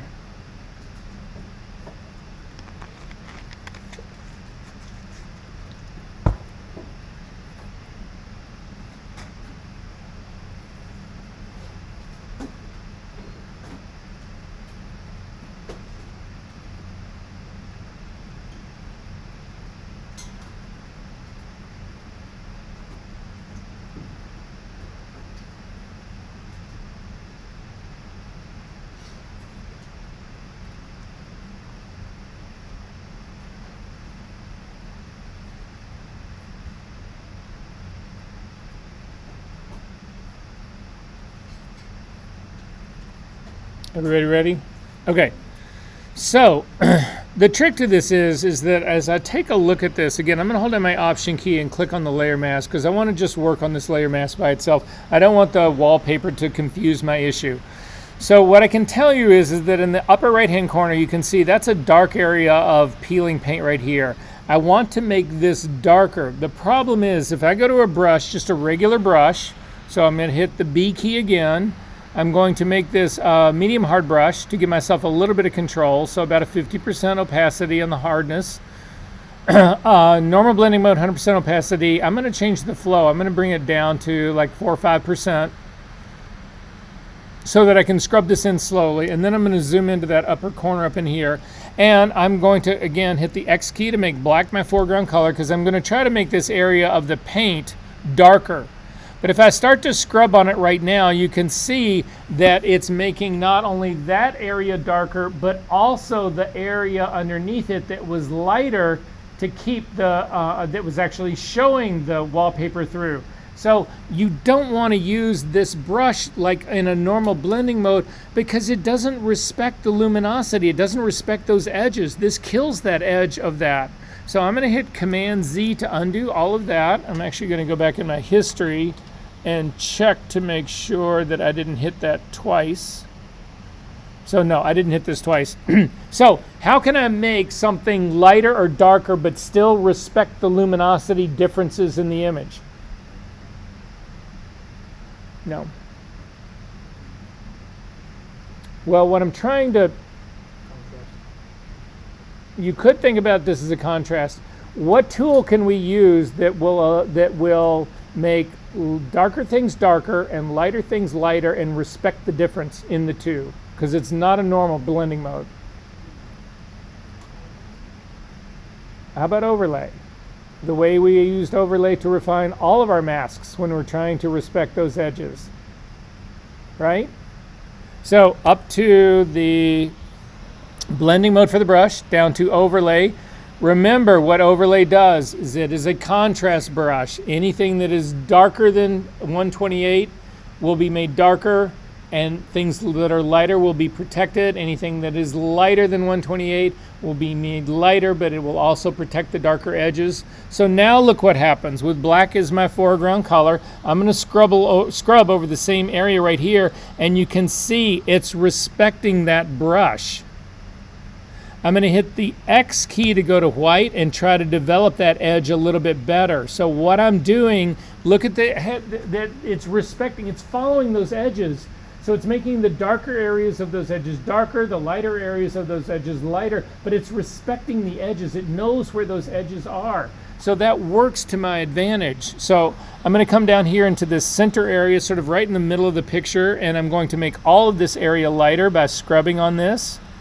X key immediately to go to the darker area to actually define those edges a little bit more to make parts of this darker. X key again to go back to the lighter area right in here. I'm just going to do my whole lightning area. I'm going to do the other sort of like, you can see it's where the texture of the concrete is on the background. I'm just continuing to scrub over these guys. And in this part in here. Say what? I'm sorry, what does flow do? It allows you to build up density over time. So it allows me to scrub back and forth. It doesn't, so if you do this with opacity, the minute you do a single stroke with opacity, no matter how many times you go back and forth over it, it doesn't build additional density. You have to actually lift your cursor up off of the tablet, or let go of your mouse button, or come up off your trackpad, and then go back in for opacity to continue to build. But flow will continue to do it over a period of time. Is everybody okay about this part? Should we look at this again, the difference in opacity and flow really quickly? Yes, no? Okay. So anyway, that's basically what's going on. And so I'm gonna go back to my X key. I'm gonna build in a little bit more density in here. And you guys will basically get the idea of what's going on here. And then I'm going to simply hold down my Option key and click on this and turn back. And you can see that this is now allowing some of that the wallpaper to come through. But look at this edge right here. You can see this whole edge up in here. It's just like a beautiful edge where the paint appears to be on the top. And the same thing that's happening right up in here. The same thing that's happening right down in here. I've got a little bit more down here and the work to do down here. So we can do it. I'm still working on my layer mask right here. We can do it in this area right down here. Again, I want more of this to show down here. So that means in this area, my mask needs to be lighter to show more of the wallpaper. Right now, black is my foreground color, so I'm gonna hit the X key. I'm still working on my layer mask, and I'm just gonna start scrubbing over this. And you can see it starts to pull out the wallpaper. I'm gonna go off this little area right in here to lift a little bit of more of that coming out. I'm gonna hit this guy again. There's an area right here that's on top of the paint that I don't feel like it should be on top of the paint. So I'm going to hit the X key again to give me black as my foreground color and just start to scrub on this part. And you can spend, you know, a lifetime doing this stuff here, but that's basically what's actually going to give me the feeling that I'm going for in here. I'm actually going to let some wallpaper show up in here in this part as well. So X key and just bring in more wallpaper up here in this top edge.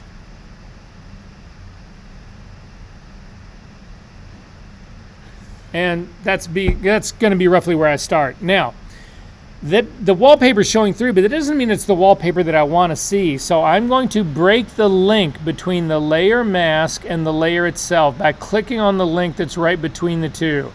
Once that link goes away, you can move each one independent of the other. You do not want to move your layer mask because it is now oriented exactly on the paint. If I move the layer mask, it screws all of this up. But I can move the wallpaper. So if you click on the wallpaper and get the brackets around it, hit the V key, you can then move it and you'll see that the background happens underneath this. You can sort of see. And I'm going to bring it down a little bit more so I get a little bit more of the rose that's really sort of like showing up in my background part right here. So this is going to be roughly how, and again, this is, yeah, I would spend considerable more time on this than I'm doing right now, but you guys get the sense of what's going on in here, correct? Yes.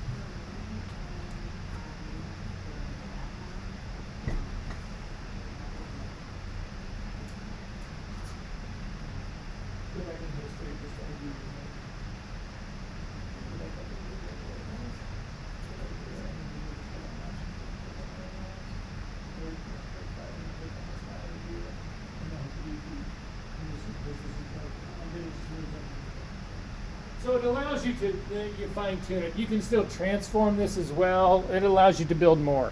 So anyway, this was kind of the vibe for what I was looking for, and so that's how I'm going to go with this. So now we need to go grab a figure. So if you go back to that same folder, so it's the build background exercise folder, there is a figure in there called Puppet Warp Figure. If you can double click on that and bring this into Photoshop. Actually, you guys have a different one, so I'm going to go after your Puppet Warp Figure. So hang on just 1 second, because yours is cleaner. Okay, so double click on the Puppet Warp Figure. It'll open up. Again, I've got some guidelines in here that I don't want to keep anymore, so I'm going to come up to the View menu, down to Guides, and then down to Clear Guides, just to get rid of those. If you take a look at what we've got here, we've actually got a white background, and then we've got a couple of shadows. I'm going to leave the shadows off as well, and then a figure. And so the figure is actually in a group. What?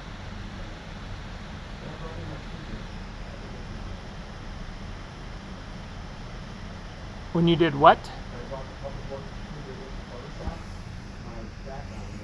Yeah, that's because you're still on the pasteboard. Hit the F key once to go to the black pasteboard, and the F key is second time to get back where you can see multiple windows.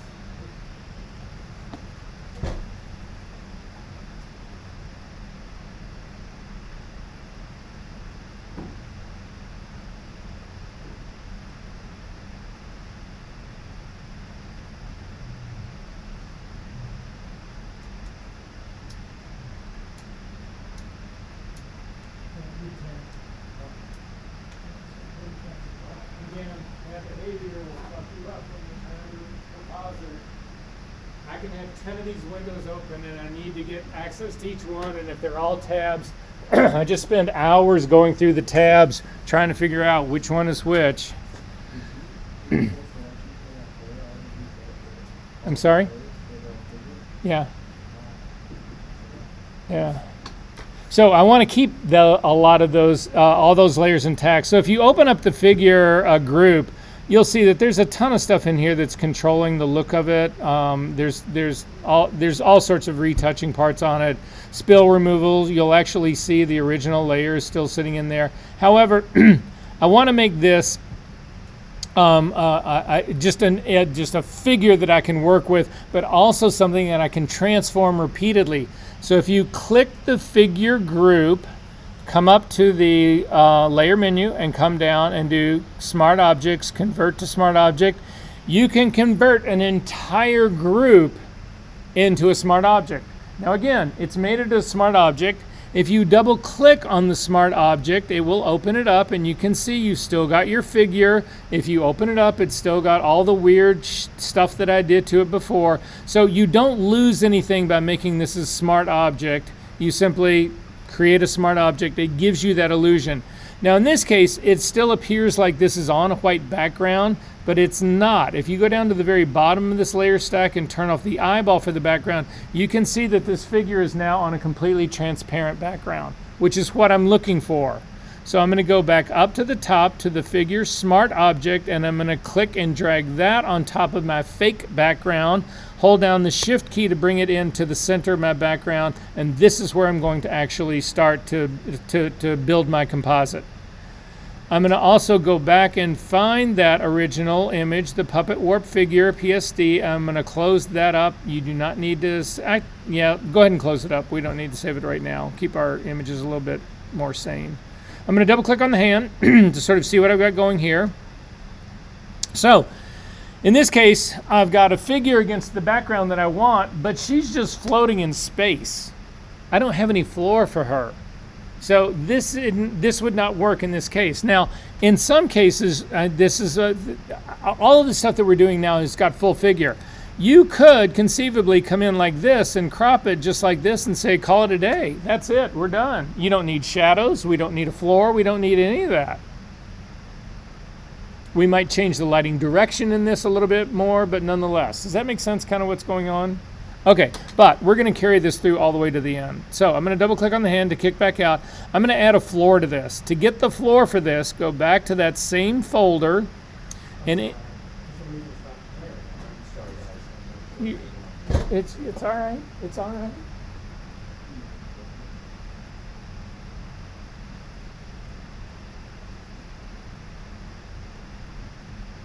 So you got her, that's fine, grab figure.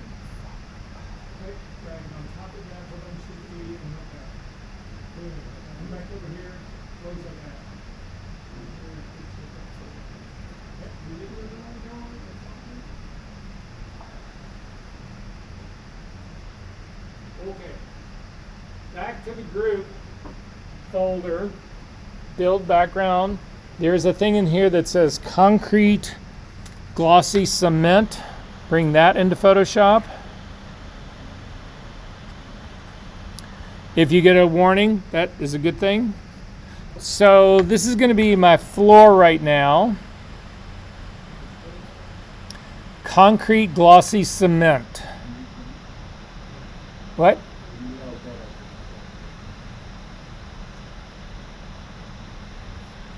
Okay, and I'm going to do this same trick, but we're going to go back to our image. We need to decide where we put the floor. So floors are like shadows. They cover background but not figure. So we want to click on the background that we've actually got, my top layer of background, so that when I bring the floor in, it will be on top of this background but underneath the figure. So then, so I've got my correct, so that way I just don't have to move it once I bring it in. I mean, if it comes in the wrong place, you can always move it, but this way it makes it easier. So I'm going to grab the background concrete and I'm going to bring it into my image. I'm going to hold down the shift key and let go. It's going to give me a color mismatch warning. I'm going to go ahead and say okay to that.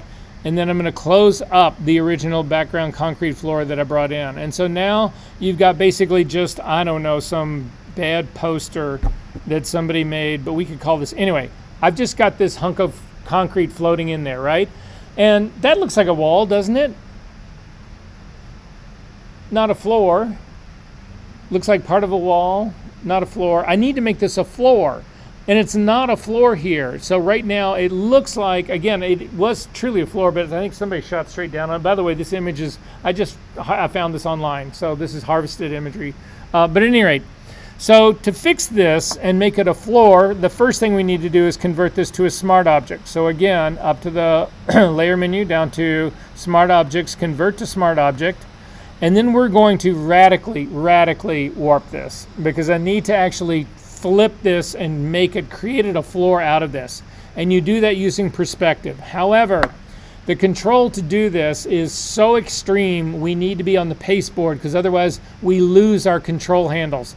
If we go to the pasteboard, we keep our transform control handles outside the edge of our imagery, which is what we want to do. So that's how we're going to treat this. So F key once to get to the pasteboard. We're on the pasteboard now.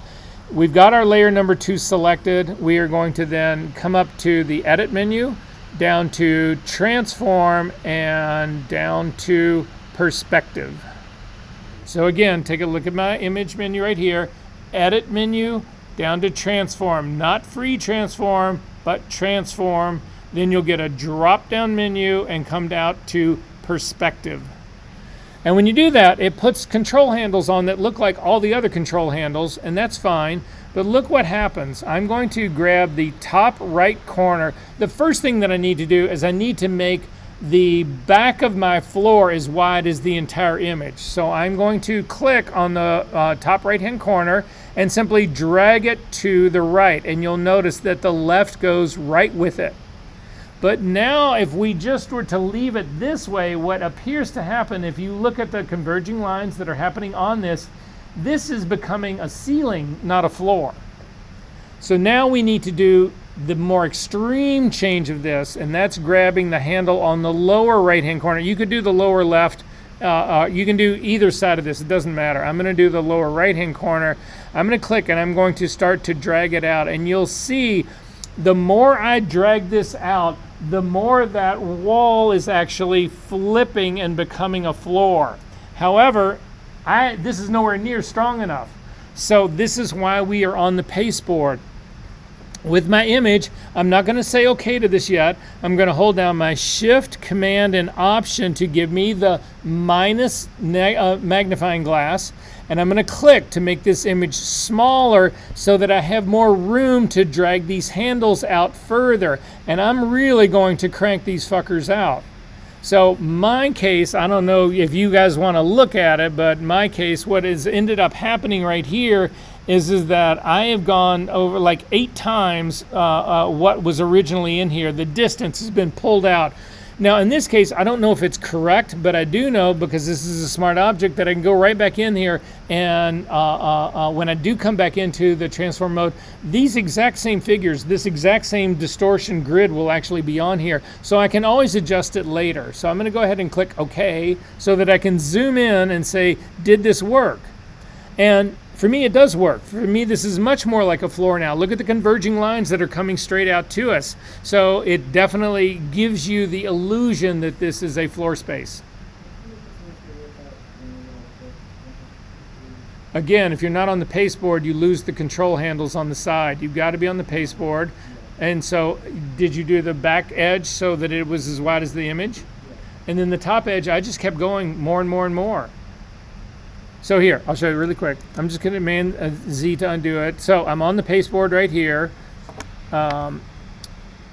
working on my image right here, up to Edit, Transform, Perspective, click and drag out the back so that it actually fits the width of my image, and then start dragging the top. But again, I run out of room here. I lose my handles. There's no place for me to control this. So if you hold down the spacebar, Command, and Option, no matter what tool you're using or what thing you're trying to do, you will temporarily get the negative magnifying glass. It makes the image smaller so that I can drag these handles further out. Yeah, no, not pulling down, pulling out to the side. And then again, I'm going to say OK to that. Double click on the hand to zoom back in, and this is my floor. So now the floor is clearly not a floor. So we need to actually change its height. So the V key to get the move tool, and I'm simply going to drag this down. And if I just drag it down to the very bottom, you can see it puts her really far away from the background. If you continue to bring it down, she gets closer to the background. You can bring it all the way down where she's almost standing right. So for me, I've got the floor running right through about the sort of like the point of the back of her shoe where the heel part curves. This puts her much closer to the background, not right on it, but much closer to it. And you can see my floor looks great. And if my floor didn't look great, if I felt like it was too perspected, I would actually double click. Again, this is a smart object in here. If I just hit selected, Command T, it brings back my handles, my control handles exactly where I was. So I can go back in and I can either make it more extreme or less extreme. Does that make sense, everyone, what's going on here? We good on this part? Okay, but I'm happy with this, so I'm going to go ahead and hit the check mark on this. Bob, there's one question. Yes. I was just notice it's very hard to control, to make it vertical. So look at this. This is not good. To make this line vertical? Yeah. Yeah, but that's only if you have perfectly vertical cameras. We can fix that if it's really that much of an issue, but you know, right now, if we grab a guideline and pull it down, that looks pretty damn vertical to me. It's an illusion. Okay, all right. So anyway, we need to keep going on this. So my next move in this is that three things actually. Shadows are missing. Depth of field is missing. We've got to reconstruct all of that part. So we're going to start with depth of field first. So I'm going to go back down. I need my background to be one cohesive group, right? Because I need to blur the background. So to make the background one cohesive group, select your background layer on the very bottom, come up to the wallpaper layer, hold down your shift key and select that. So now I've got 3 layers selected. I've got the background, the curve that's making it more contrasty, and the wallpaper that's on the top. We're going to put this into a group. So up to the little 3, to the, again, the hamburger thing, whatever you call it, the menu, drop-down menu for the layers palette. Click on the drop-down and do new group from layers. And it's not letting me actually do that because the background, very bottom layer, is actually locked. So if we double click on that background layer, it'll open up a dialog box and say, do you want to call this layer 0? And I'm going to say yes. Now they will not be locked. So now again, if I hold down the shift key and click all 3, I can come up to that group, click on the drop down menu and do new group from layers, and I'm going to call it wall and say okay. I'm also going to change that wall into a smart object so that I'm working with smart objects and I can actually go back and edit this forever. So to do that, up to the layer menu, down to smart objects, convert to smart object. And now this wall group right back here is a smart object, and I can blur it to try to create a sense of depth of field. So I'm going to come up to the filter menu and I'm going to come down to blur, down to Gaussian blur, and I'm going to put, again, I'm going to zoom in on this a little bit, use my preview on and off. And yeah, I've got a pixel count of here of 1.5. I think that feels about right. I'm going to push it up to like a 2 and see if I like that better. That seems a little too strong for me, so I'm going to go back to that 1.5, or maybe down to 1.2. We'll try just a 1 in there. Use your preview check mark to turn this on and off.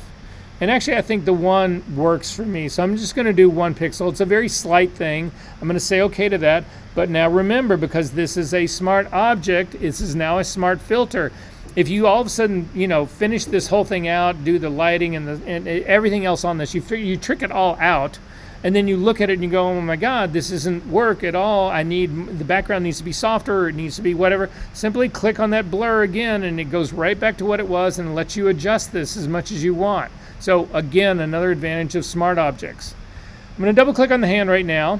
The problem I've got now though is that I need to introduce depth of field to the floor. And so what would happen to the depth of field in the floor is that the area that's closest to the camera would be soft, the area that's right under her feet would be sharp, and then the area that's on the background of the wall would be soft again. I need to recreate the illusion of that.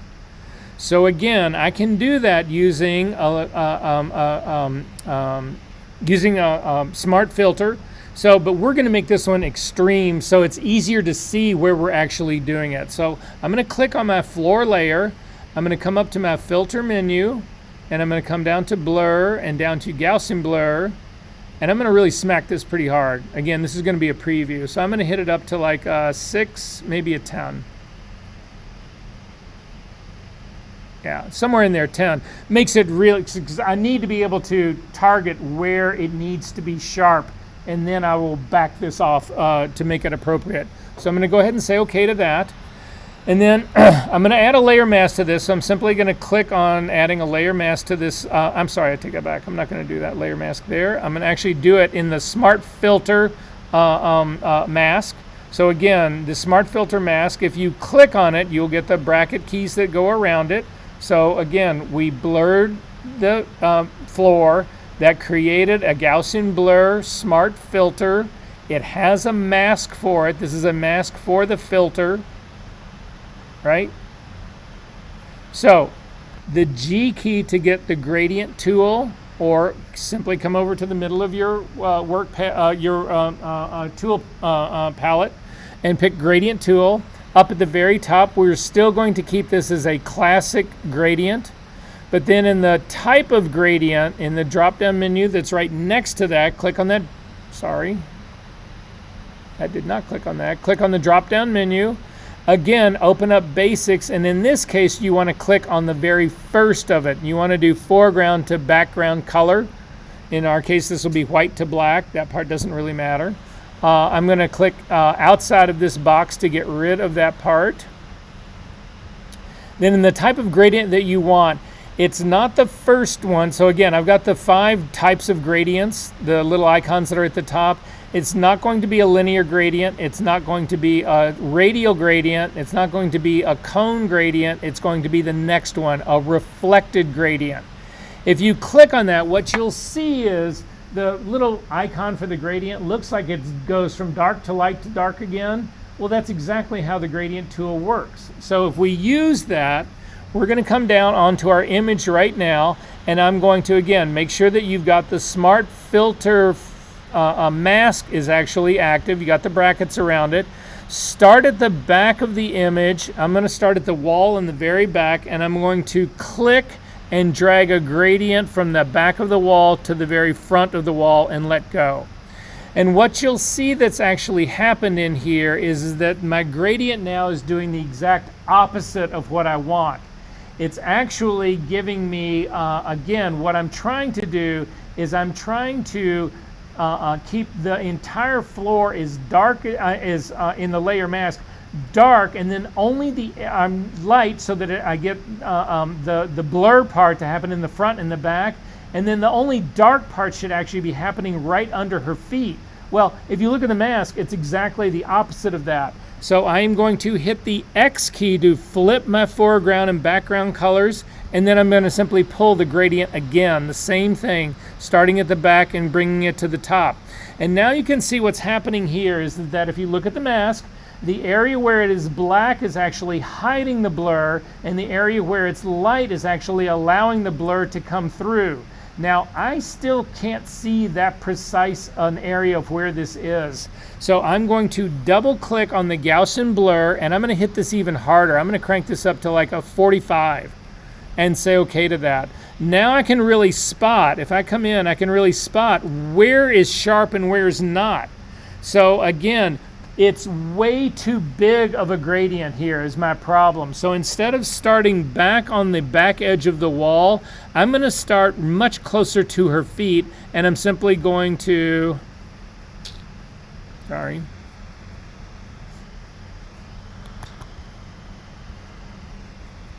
again, working on my smart filter mask, again with a massive gradient. I'm going to click much closer to her feet, and I'm just going to do a small line. So take a look at where I'm going right here. It's a much tighter gradient, and I'm going to let go. And you can see it blows out the entire back of the background, and it blows out the entire front. But the area that's running kind of right under her feet is actually pretty good. Now, in my example right here, I still feel like the softening is too, it stays too sharp, too far behind her feet. So I'm going to pull another gradient. I'm going to start closer to her toes and simply drag out a much smaller area. And I'm going to continue to do this until I feel like I'm getting the area that's just right under her feet sharp. So I'm actually starting almost at her toes and pulling it a little bit more forward, pull it a little bit forward still. So in this case now, I feel like I've got the area that's right under her feet is sharp. So I know that my gradient mask is the right distance, and I know that it's also in the right spot. And so now I can double click on my Gaussian blur and drop this back to the appropriate softness. So I'm going to drag this all the way back down, and I'm going to come back. It's going to come down to somewhere around probably again a 1.5, a 1.8, somewhere in there, something close to. I'm trying to match what I'm looking at right now. Is I'm trying to match the back edge of the floor to the background, and they should feel the same softness. So 1.5 still seems too much. It's going to end up being pretty much that 1 pixel on the background distance here, and I'm going to go ahead and say okay to that.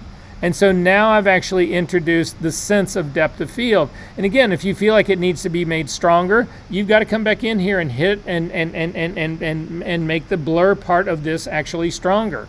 But if you turn this off, you can actually see, turn the whole blur off. It's subtle, but it is totally there. Does this, yes? This question, since now we're doing something like, it's related to perspective, then why don't we use lens blur? Lens flare or lens blur? Lens blur. Lens blur is next week or the week after, because it's much better, but you can't do lens blur on smart objects. So again, Camera roll we can do that. say what? In camera roll we can do that. but then I can't see my figure or the background wall when I'm in camera raw. No, but again, it's all of these are options. I mean, you can say, well, why don't we do it this way?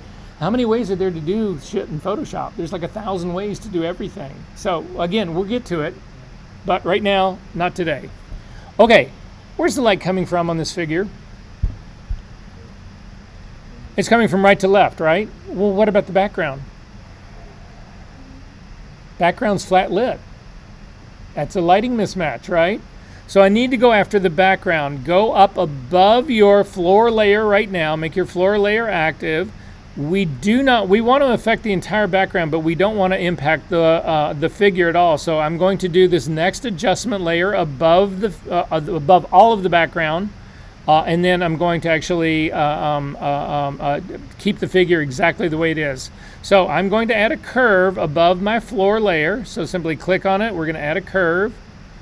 With the curve right now, you don't need to worry about clipping it because you want it to impact everything that's underneath this. I'm going to do a really quick trick here to give you a way to make things darker. So I'm going to click on my blending mode and change it from normal down to multiply, and you can see that it makes the floor darker and it also makes the background considerably darker, but it doesn't do anything to the girl, which is what I want.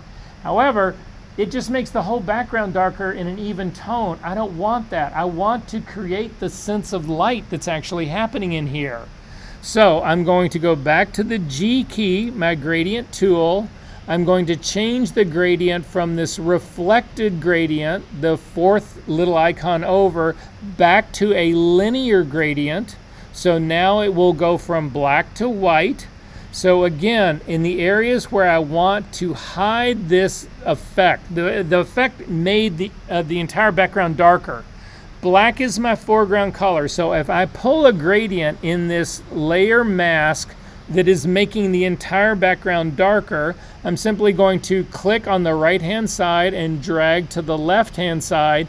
And you can see what it does is that it actually, the mask is now hiding the darkening on the right-hand side, but amping it, but letting it all come through on the left-hand side. So what I'm doing is I'm creating a sense of light direction on my background to match the light direction of my figure.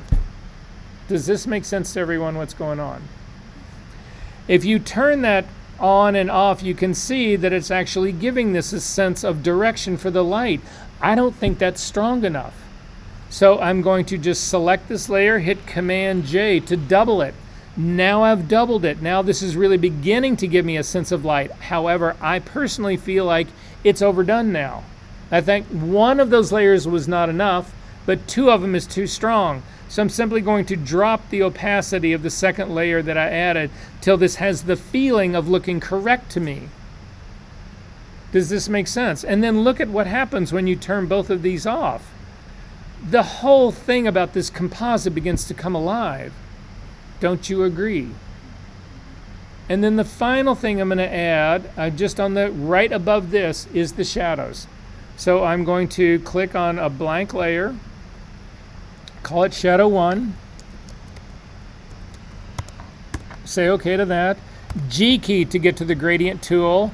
Again, we're going to leave this as a classic gradient, but in the drop-down type of gradient, we're going to go back to black to transparent.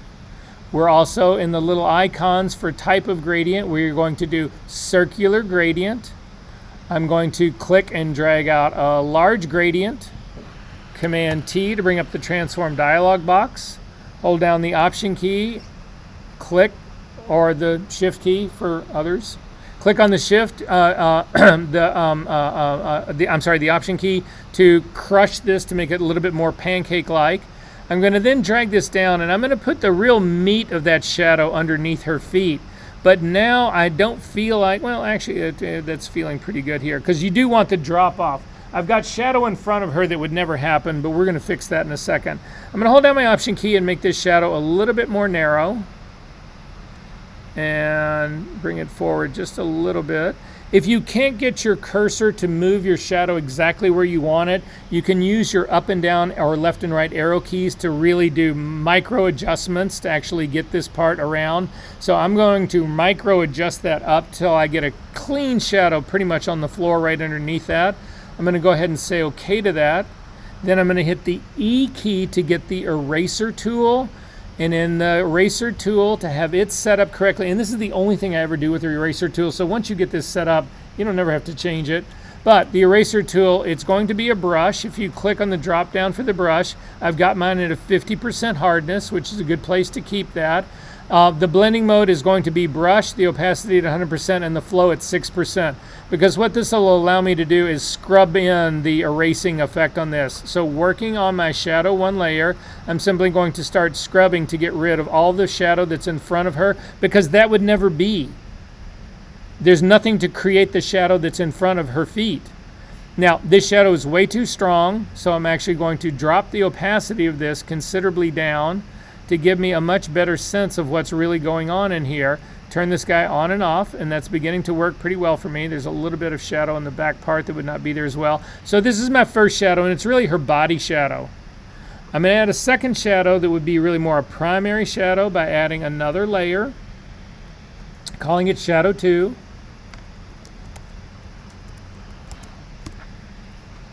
G key to get the gradient tool. Click and drag out. I'm going to do a relatively small one. Command T to bring up the transform dialog box. Hold down the Option key to crush this to make it more pancake-like. Click on this and drag it down to put it directly under her feet. I'm going to zoom in on this one. So again, it needs to be crushed a little bit more. So what we're trying to create is the shadow that would exist directly under her shoes. And because her shoes are so close to this floor, they have to be sharper and they have to be darker. So that's what I'm trying to build right here instead of the body shadow that's creating it sort of overall. So Option key to make this a little bit smaller still.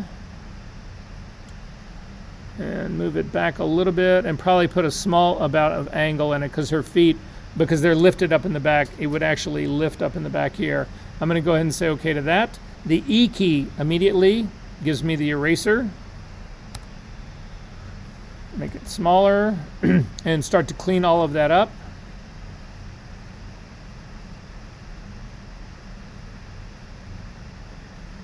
Double click on the hand. And we can continue to work on this over and over and over, but this right off the bat. Again, the background is somewhat fantastical, but this becomes, the only thing I can tell you is that I did these pictures with my wife. She did the hair and makeup on this stuff, whatever. She took it into her agent, and her agent looked at her and said, "Where the hell's that building? It's beautiful." Questions about this?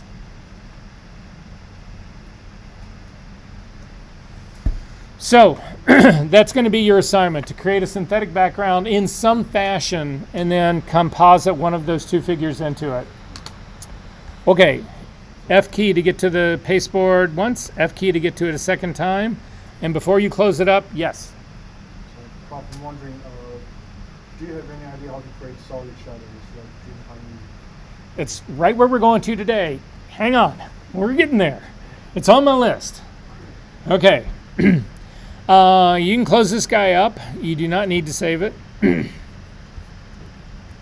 Before we get to, only because we've got this, before we get to doing complex shadows, which is going to be the last thing that we really need to get to today, we've got to get through Puppet Warp. So I want to try that first. So you can close this built background up.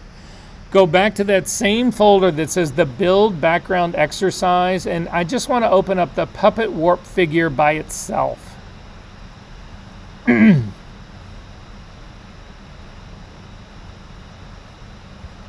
Everybody got this?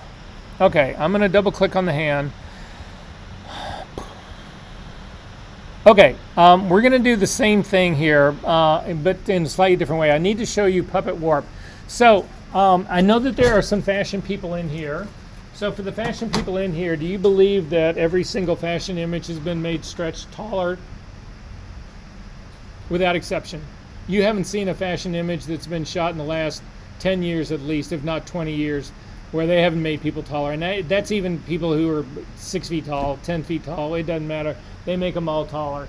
And everybody tries to do this. If you try to do it with just a regular transform, you end up, it ends up distorting your image. So I can make this girl taller, but if I stretch her out, then her face gets more narrow. Because again, I'm not making her wider, I'm just making her taller. Her face becomes, oh, so the only joke I know. Horse walks into a bar, bartender says, "Why have a long face?" That's it. Although it's not really it. So Celine Dion walks into a bar, bartender says, "Why the long face?" That is the extent of my joke. I mean, that is it.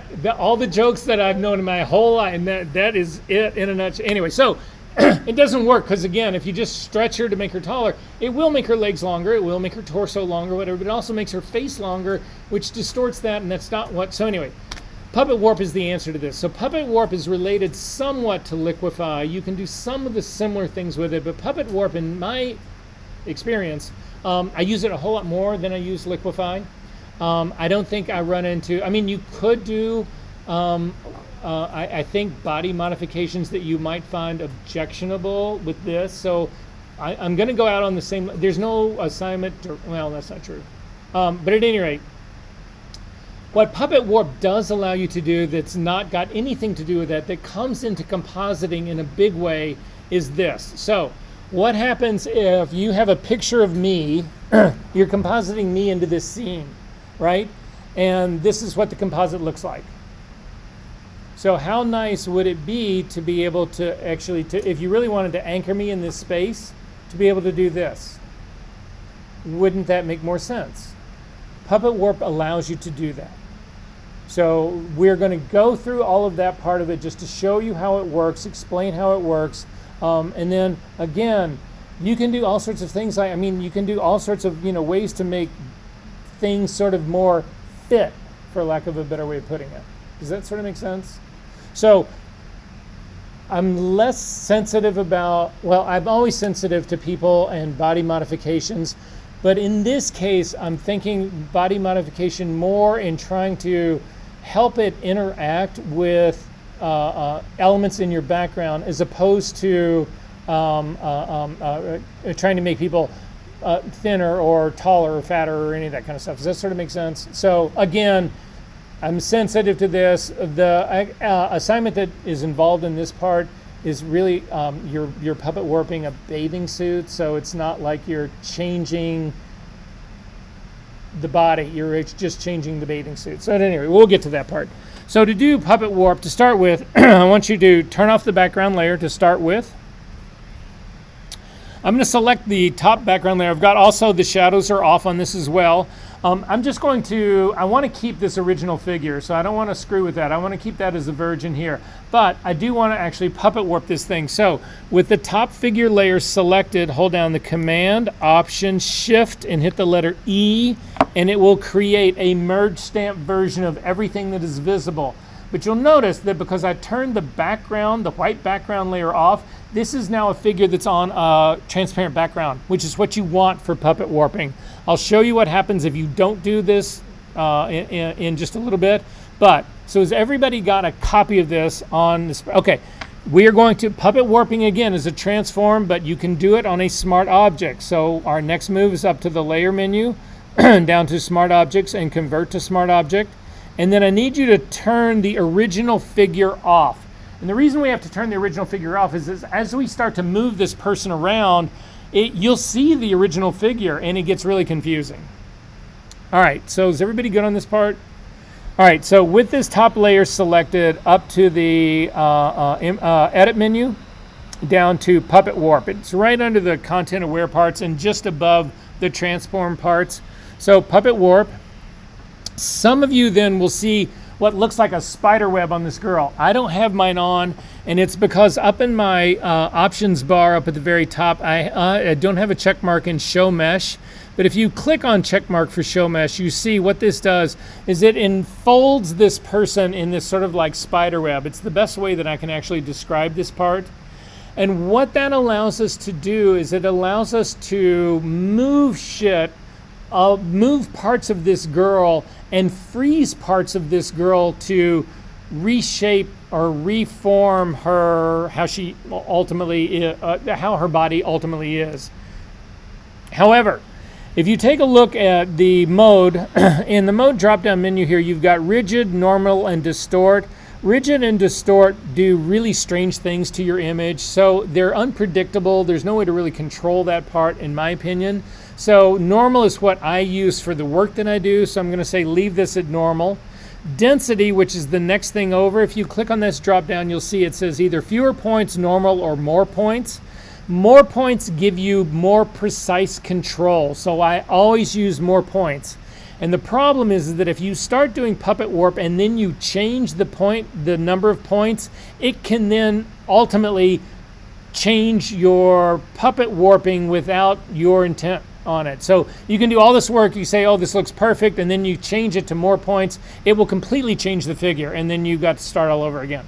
So I always set it to more points to begin with. The reason they have this fewer points, normal, and more is that this is incredibly intensive graphics processor work.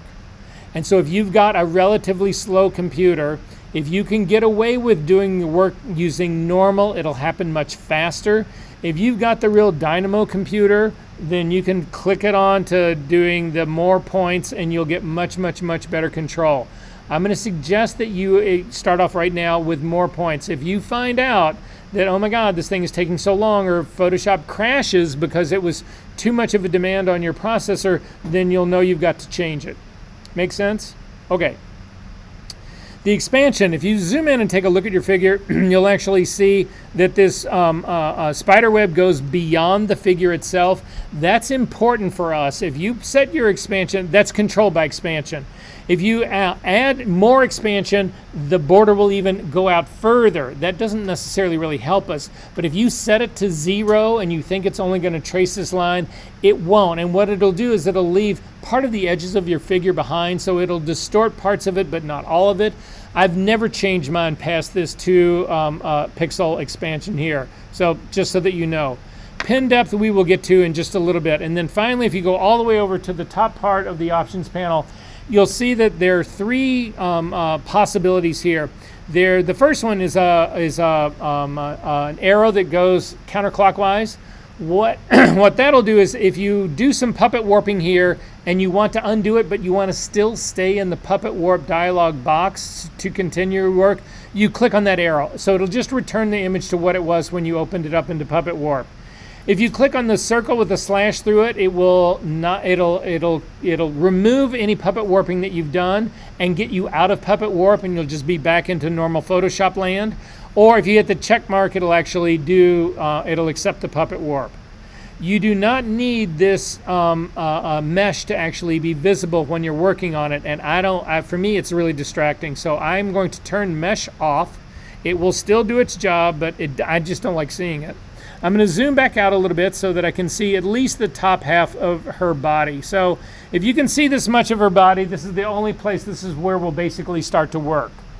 So our first move is to hover, take your cursor, and I'm trying to imagine, I'm looking at her left arm, or it's the arm on the left side of the picture, and I'm trying to imagine where the elbow really is, and I'm going to, yes? I don't see the mode where it says normal and all that stuff on top. What do you see up here?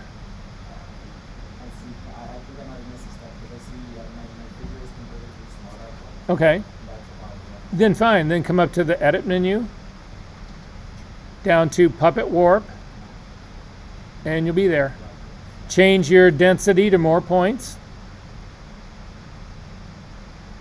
And then also uncheck the show mesh so it doesn't show. You good? Okay. So I'm going to click and put a point right here where I think her elbow would really be, where I think the joint is. And if you click, what you'll see is it actually drops down a little circle with a blue dot in the middle of it. This is a pin. This has now been pinned to what we would consider to be the artboard of this. Then I'm going to come over to her other wrist on the other side, and I'm going to click and put another point there. You'll notice when I put the second point, it's actually got a blue dot in it. The first point, that blue changed to gray. This is very similar to the way working with paths work. When we use the direct selection path tool, it's the same kind of idea. I'm going to then click on this point that I've added on the right wrist, I'm simply going to click and move up. And what you'll see is this rotates her entire body. Her entire body is rotating around the pin that is not moving. The original elbow is locked, but everything else, because it is connected via that huge mesh, is pulled with it. Does that make sense, everyone? If you hit Command Z, you can undo that. So I don't want to do that. What I really want to do is I simply want to bend her elbow. That's what I really want to do here. So I need to get rid of the pin that's sitting over here. So to get rid of the pin that's sitting over here, hover your cursor over it, and you'll see that when you're hovered over it, your cursor looks like a little push pin. That's supposed to be what these things are. These points are supposed to be push pins for your image. If you hold down your Option key, you will see that that now gives you a little circle that goes around that push pin. We'll get to that little circle in a second. But if you now keep your Option key held down, move your cursor slightly off of this, you're slightly away from it, your cursor will turn into a pair of scissors. Click on the scissors and it gets rid of that point. You cannot move a point in puppet warping. If you try to move a point, so for instance, go back to your first point, click on it, and then try to move it up, and you'll see it moves your whole image. It doesn't move the point. If you need to move that point up, you've got to get rid of the one that you want to move and set a new one where you wanted it to be. So I'm going to Command Z to undo that part again. So the trick to using puppet warping is to pin the figure down and then move parts that can move that are not pinned down. So what I mean by that is that her whole body moved when we just did that part. So again, come down and we're going to set a point right at her wrist on the left-hand side. Click on that wrist and then click and twist that again. You see her whole body moves. That's not what I want. Command Z to do that. Instead, I'm going to pin the rest of her body down. So up at her shoulder, I'm going to put another pin. Right in the middle of her forehead, I'm going to put another pin. At her chin, I'm going to put another pin. At her right shoulder, I'm going to put another pin. Now, at this point, you would say, well, her body's pretty well anchored. But look what happens. Go back to the pin that's on her left-hand arm by her wrist. Click on it, and it puts the little blue dot in there telling you that's active. You can now move this one. Everybody else is going to stay stuck. But look what happens to her lower body. Her upper body didn't move because it's pinned down, but her lower body is not pinned down. So that nest, that web that is on this impacts shit that is not pinned down. So I'm going to hit Command Z to undo that. You need to pin the rest of her body. So I'm going to throw a pin at her other left-hand wrist. I'm going to do 3 across her waist. I'm going to come down. I'm going to do 3 across the hem of her skirt at the bottom. And then finally, I'm going to put a pin at the top of her boot, 1 at the heel of her boot, and 1 at the toe of her boot. And I think I should have everybody pinned down here pretty well. We'll try this again. Then come back to her left wrist, click on it, make it active, and now when you actually move this, you'll see that because her whole arm is pinned down, nothing else moves. And what I need you to do now is bring that to her, so at least her hand crosses over her skirt. So in this case now, could you guys do this in Photoshop any other way? Could I say, okay, I want you to look like this girl scratching her ass? And you would say, well, okay, no, I got to reshoot that, whatever. No, I mean, this is like huge, right? But when I look at this, it doesn't look, for me, it looks to me like, I moved her arm, but it looks like her arm is now bent. It's like curved. I mean, this whole part right here, I don't believe this whole part right here.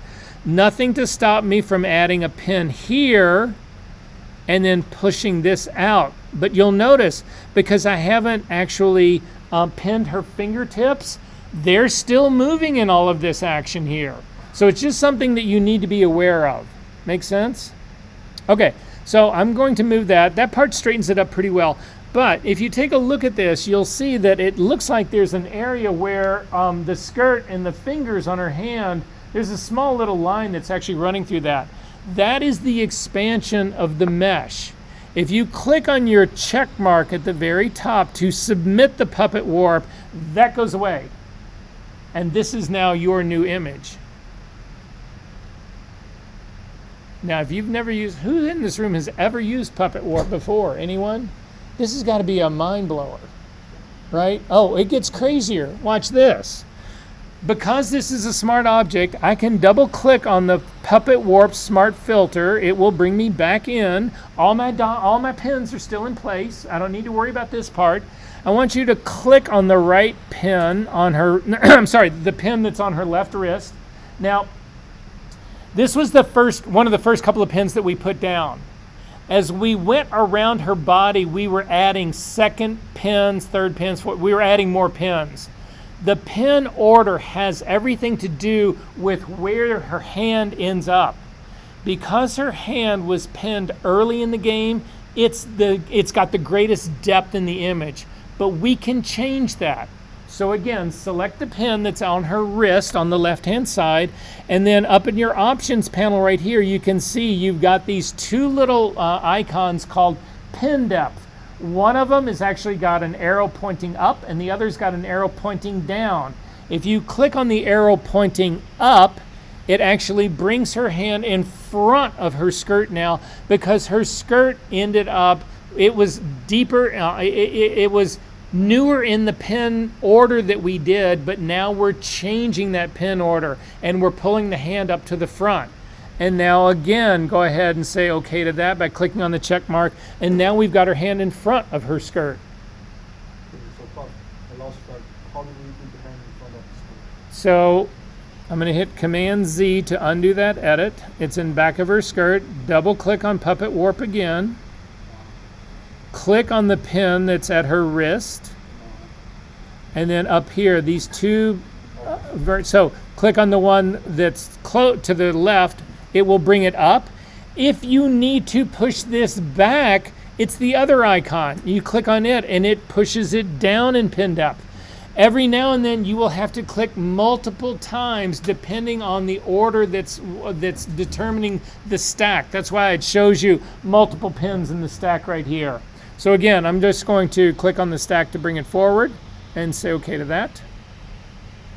And now it's in front of the skirt. Insanity. It gets better. Double click on Puppet Warp again. Click on the pin that's right next to, that is her wrist again. Hold down your Option key, and remember when we did the Option key at the very beginning, you got this little circle that surrounds this. If you pull slowly away, you get the scissors, which will get rid of that point. But if you continue to pull further away, you get the circle again, and you have a double-headed arrow that's now outside of this. You can then use this, click and drag to the right. You're now rotating around the pin. So this is a way to actually fine-tune the angle of her hand independent of everything else. Make sense? And then again, click your check mark. Insanity. We good on this part? Okay, last thing I'm going to show you really quickly. And it's the thing that a lot of people do this with. How do I make her taller? Two things I'm going to do. I'm going to make her neck longer, and I'm also going to make her legs longer. So to do that, double click on Puppet Warp. We're going to do her head first. Zoom in. So with her head, what we need to do, I want to make her neck longer, but if you click on it, remember I put a single pinpoint that was right where her chin was. If I click on that point to make it active and then click and drag up to make her chin, I do that to her face. And again, Photoshop is really good at creating cartoony kind of shit. This is not what I think probably anybody in this room is really interested in doing, so I'm going to hit Command Z to undo that. What we need to realize is that we need to actually pin everything down that we don't want to move, which is going to be her body, and then use a collection of pins to select her entire head and drag it up. So that's what we're going to do. So the first thing I'm going to do is to select her body. I'm going to add more pins around the base of her neck. So I'm going to put one at a point up right by the necklace. I'm going to put another one on her collarbone, another one in the middle part, another one on the collarbone up here, and another one at this part up here. So that's going to be how I anchor down her body. Then for her face, I'm going to do a series of pins. I'm going to do a couple along her cheek line. I'm going to do one for her ear. You need to actually pin the curl that's actually coming off of that. Then I'm going to do a set of pins in her hair. Any curl that's going way out of the side right here, you probably want to pin those as well. Then come back down the other side of her cheek. And then I'm going to put a pin right in her nose. I'm going to put one in each eye. And then another couple along the very top. So now I've got a whole series of pins, but I'm in the same problem. If I click the pin on her chin, it's the only one selected. Everything else is going to be pinned in place and it will not move. This is not going to help me. Command Z to undo that. Instead, you can select multiple pins, which is what we need to do. So if you hold down your Shift key, you can select all of the pins that you just made for her face. And you need to select them all. If you miss any of them, it will do distortions where you actually missed. If you end up distorting one like I just did because it was a subtle movement, just hit Command Z and go back holding down your Shift key and start to click on the rest of the pins.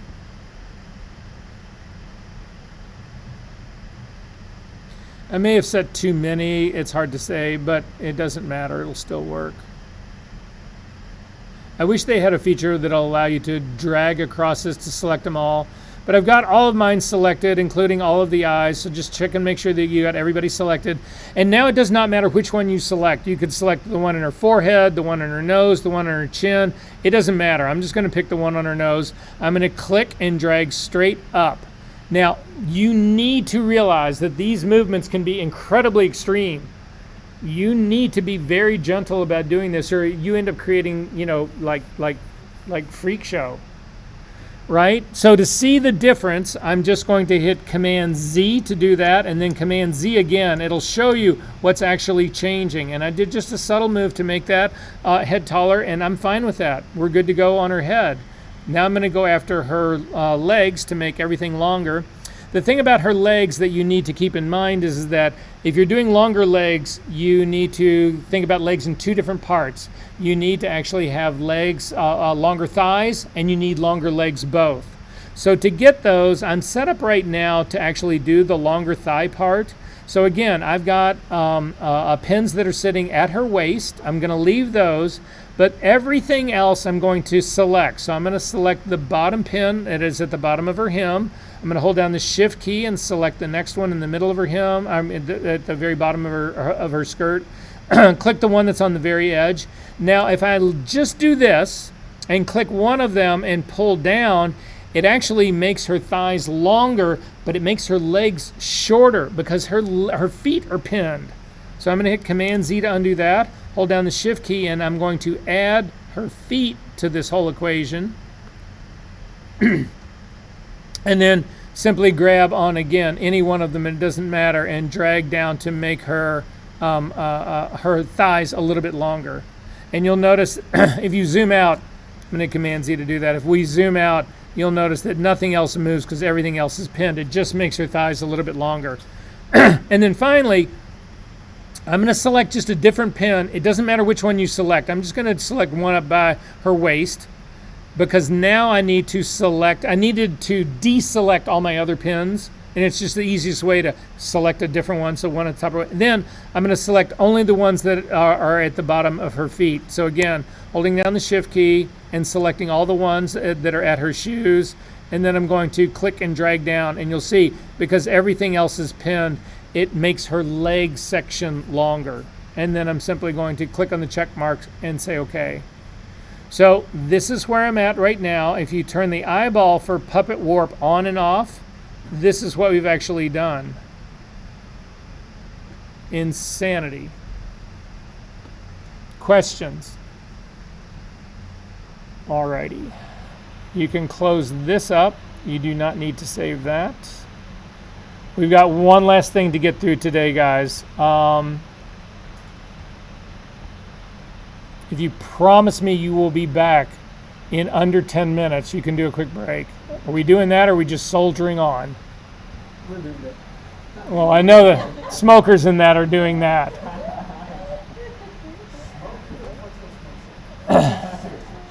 All right. 410, you have got to be in this seat, or I'm leaving without you.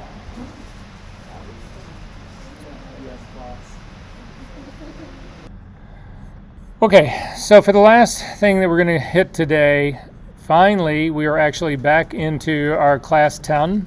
So if you click on your session 10 files, inside your session 10 files, there is a single Photoshop image called 940 copy PSD. If you can launch that guy.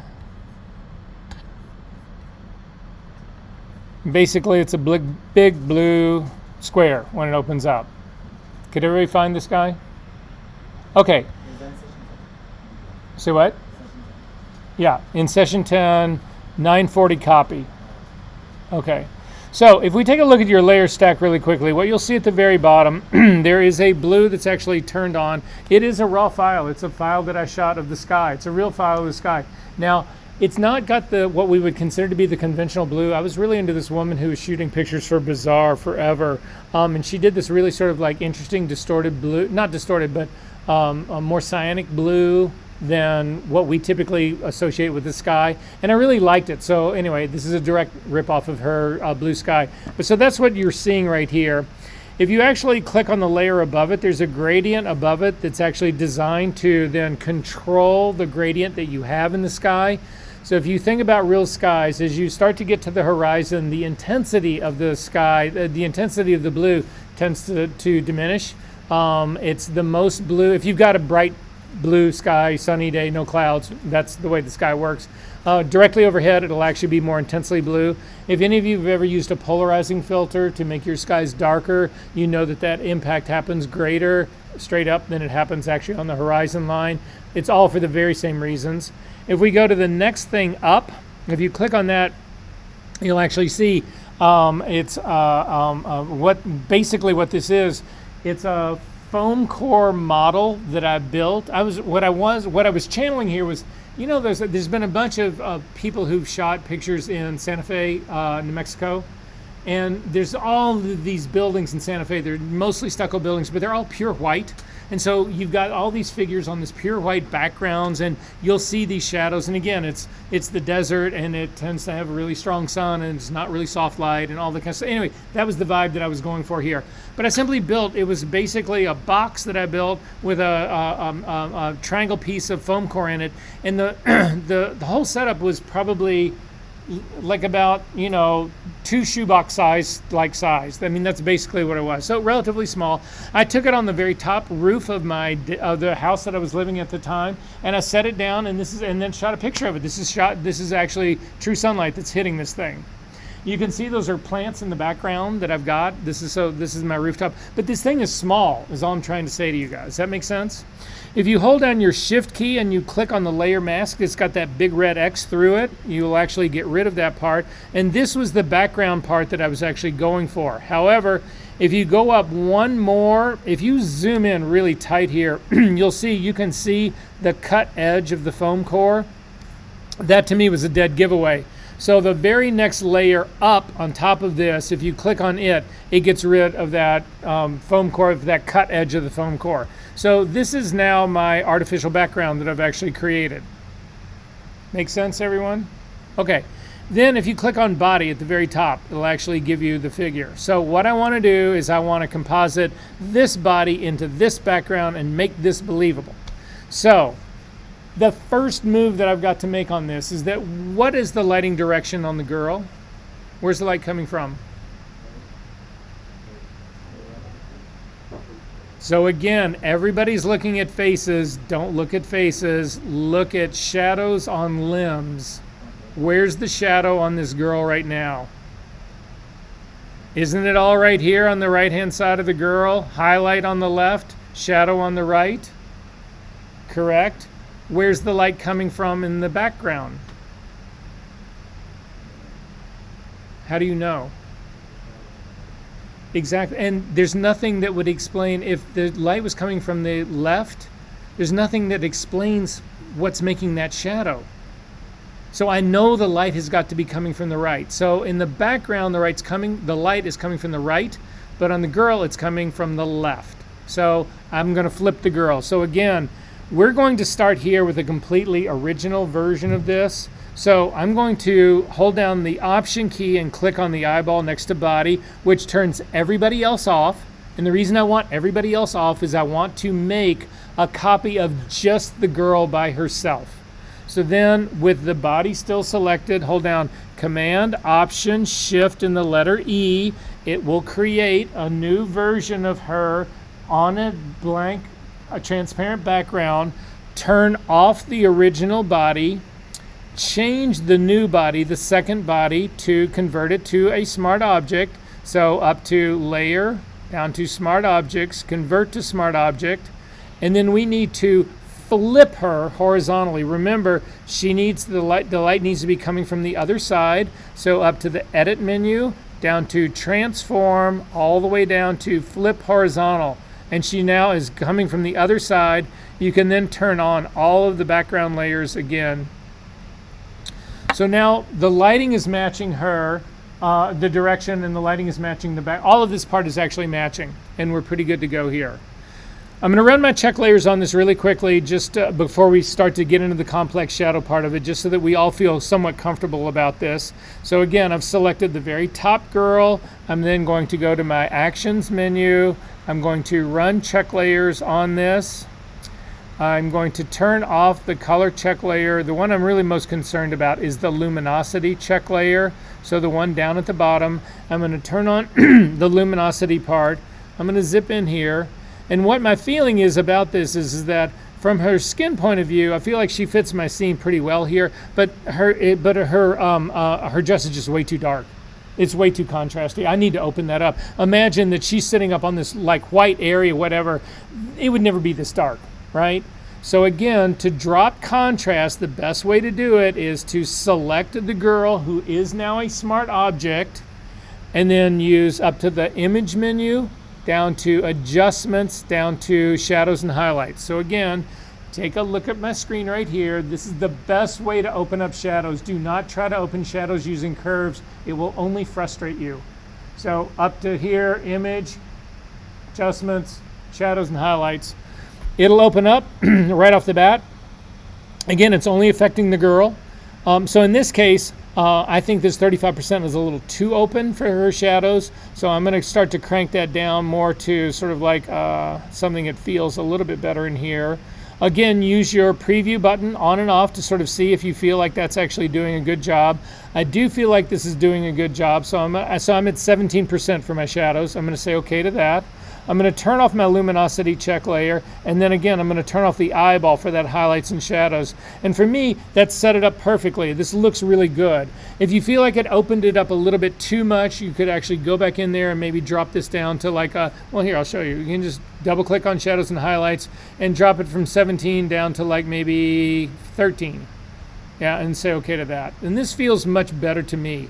I'm not going to run my other check layers here because there's nothing really to compare it to. I don't have a color cast in here. I don't have saturation isn't an issue in any of this. So my other check layers are really kind of worthless in this. So at this stage of the game, I feel like I've got a good start, and now I can start to make my shadows. And it's going to be a compound shadow. So if you take a look at the floor underneath her feet, it's very difficult to see it on this screen up here. You don't really see the horizon line, but you do see the horizon line hopefully on your screen. So there's a floor that goes back and hits that diagonal wall, and that's what I need to actually build my shadows on. Everybody good with this part? Sort of the tour? Okay. So our next move in here is to make the shadows. So to do that, again, I'm going to come down to the very top version of my background so that the layer that's right under the body group, I'm going to select that because I need to add an empty layer to build my shadows on. So I'm going to click on just above that to add an empty background layer. I'm going to double click on it and I'm going to call it Shadow 1 and say okay to that. And then I'm going to come up to the girl figure, the smart object here. As a matter of fact, to make things less confusing, select all of your check layers and throw them away. So I'm just going to select the bottom luminosity one, hold down my shift key, select the top one, and hit the delete key because we don't need them anymore. They've done what they needed to do. So with my girl selected, the girl top layer selected, hold down your command key and click on it. It will load the girl as a selection. And then come down to your Shadow 1 layer, and we need to fill this with black.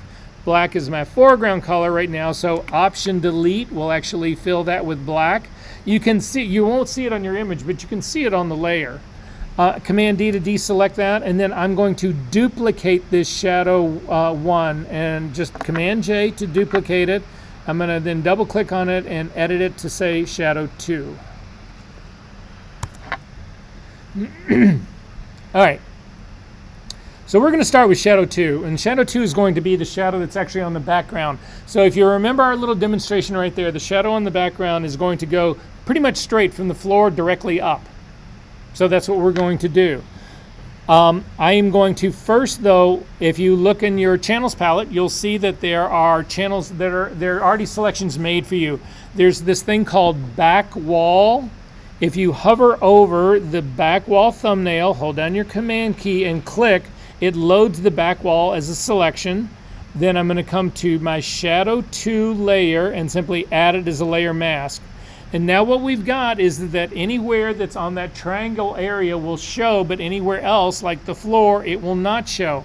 However, my shadow right here, the mask is in the correct place, but the shadow is not. So I'm going to break the link between the mask for the back wall and the figure that's going to be my shadow. I'm then going to select my shadow, hit the V key to get the move tool, and I'm simply going to, if that happens to you, make sure that auto select is not chosen up here. So auto select, when I do that, even though I had my shadow number 1, my shadow number 2 pixel layer, with auto select, the minute I click on the figure, it changes it to the figure. So if that happens to you, just turn your auto select off. Go back to your shadow number 2, click, and we need to move it out. And what you are trying to now figure out, I'm going to zoom out just a little bit, is think about the light, where the light is hitting, and it's coming down. Where would she actually be? I think she would actually be, this is actually not looking too bad. Again, I'm trying to imagine light coming down on this. Where would this actually hit on this? I'm going to move her a little bit closer here. And that feels just about right to me here. And again, I realize it's completely black. It's way too dark. That doesn't matter. Don't worry. We're going to fix all that part later. This work for everybody? Okay.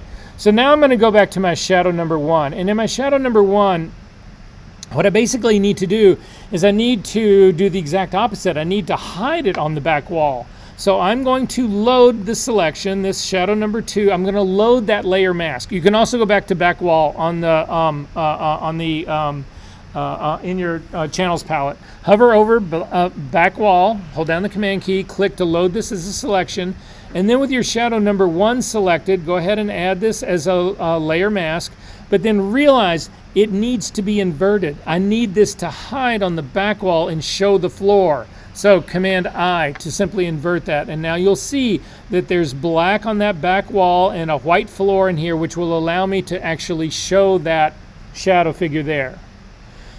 So now I'm going to click again. I'm going to break the link between the mask and the shadow. I'm going to click the shadow because this is what I need to actually modify. But also at this stage of the game, I need to go to my paste board. So the F key to get to the paste board so that we can control our transform outside of the boundaries of the image. You okay there, Max?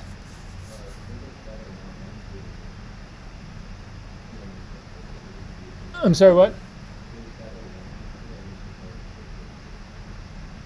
Shadow 1, all I've done is added a layer mask. I haven't moved it. Do you have a layer mask on there that's actually hiding the back wall and showing the floor?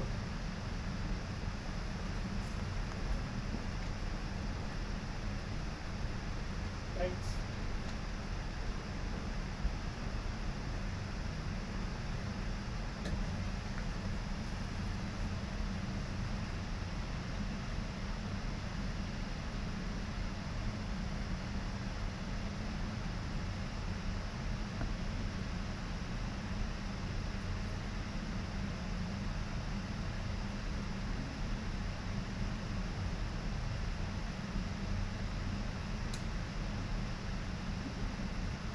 Are we good? I can go through this again. This is going to take less time. So what do I need to redo?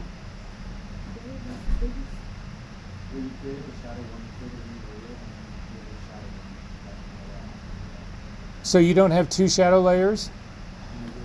Okay. I'm just going to go back where you guys are.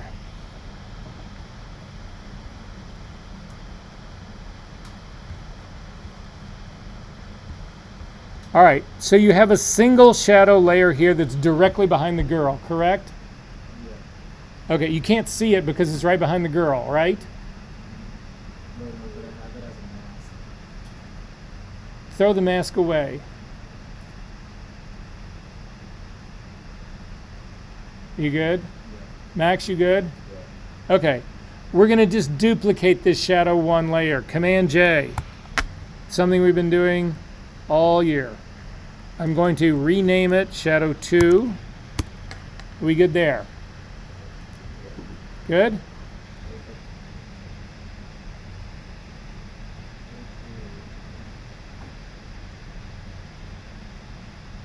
don't have the shadow on the layer. Okay, so you just have a blank layer called shadow 1. Yeah. Okay, hover over the figure at the very top, hold down the command key and click to load that as a selection. Come down to your shadow 1 layer and simply fill that selection with black. Black is your, in my case it's my foreground color. Option delete will fill it with black. You good too, Max? Okay, copy this channel. Copy this layer. Command J. Double click on it and call it shadow 2.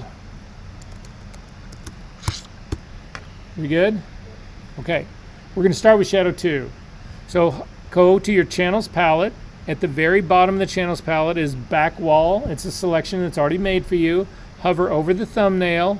Hold down the command. Hold down the command key. Click to load it as a selection.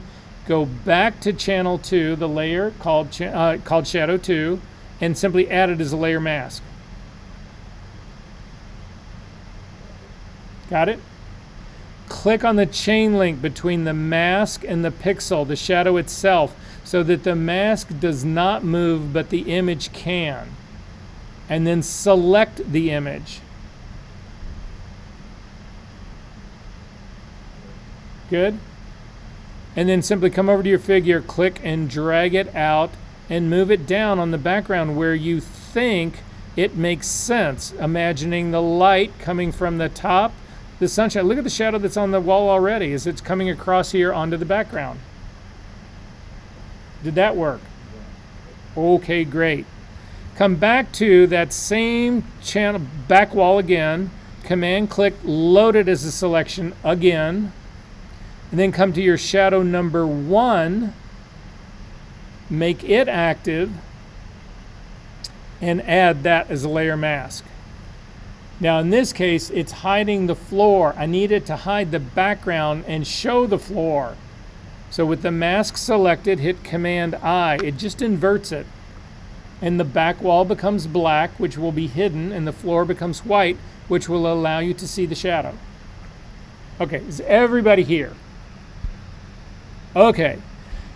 Click on the chain link between those two as well, because we need to move the shadow and not move the layer mask. So click on the shadow to actually move it, and then this time we're going to transform it.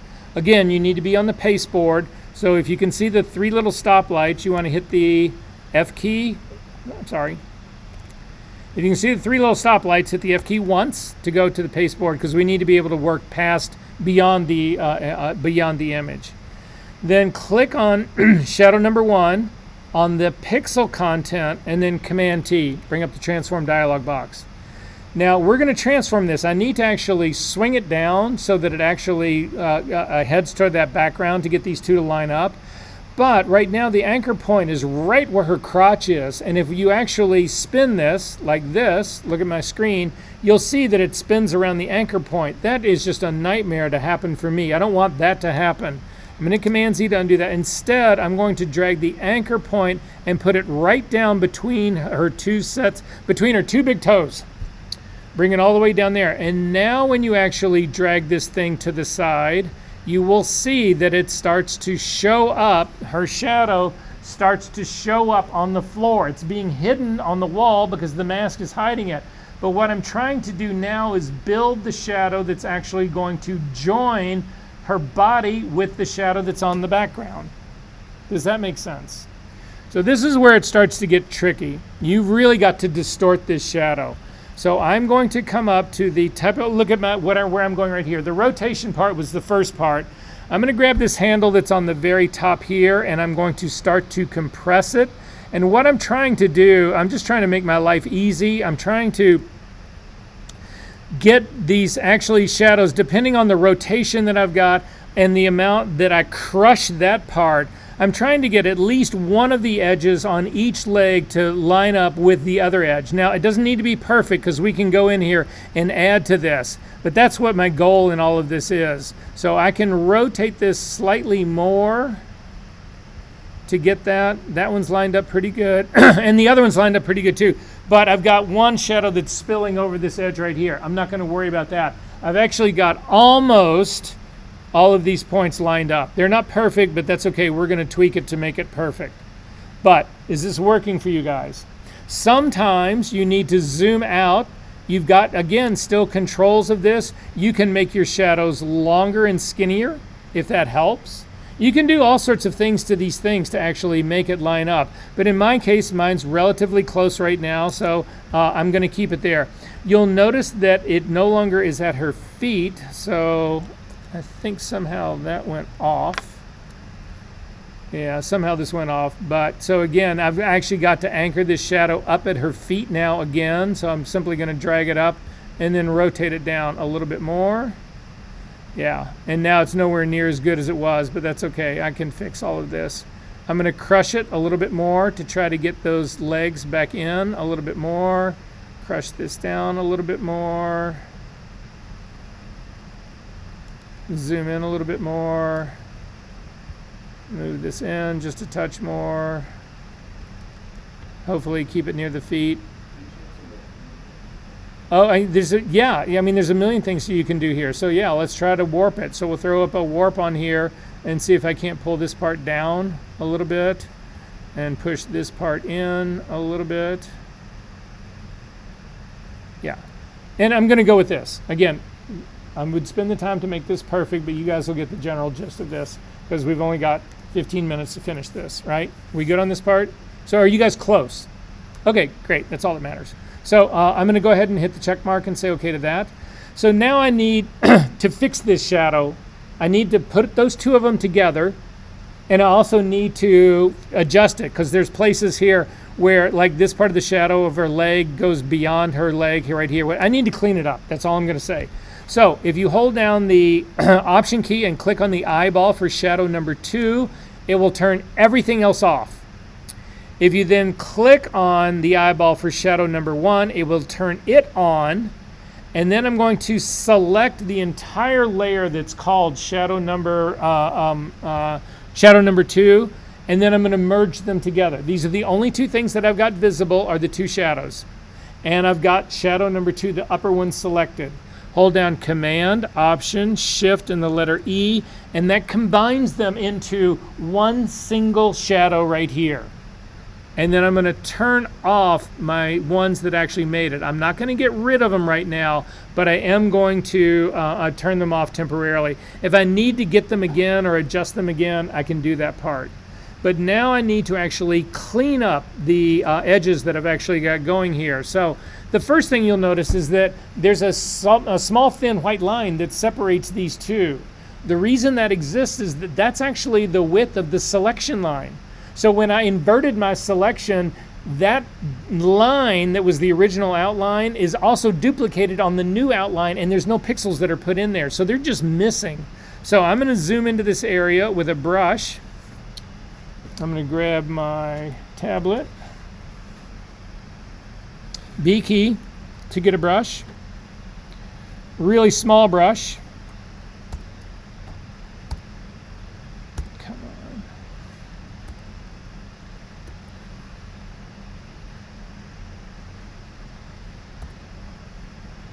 on. All right, my Photoshop is whacking out on me. Of course. Why not? I make my brush considerably smaller. Make it a completely hard brush. Change your blending mode to normal if it's still on overlay, which mine was. Make sure black is your foreground color. Be very careful about how you do this and make sure that your flow and opacity are all the way up. normal blending mode, and then just click to get rid of that, that transparent line there. Don't go too far, although I can do a small little connection right there to connect those two shadows. On the other side of mine, I've actually got a small area where the shadow went beyond, like where her knee was. I simply want to get rid of that part.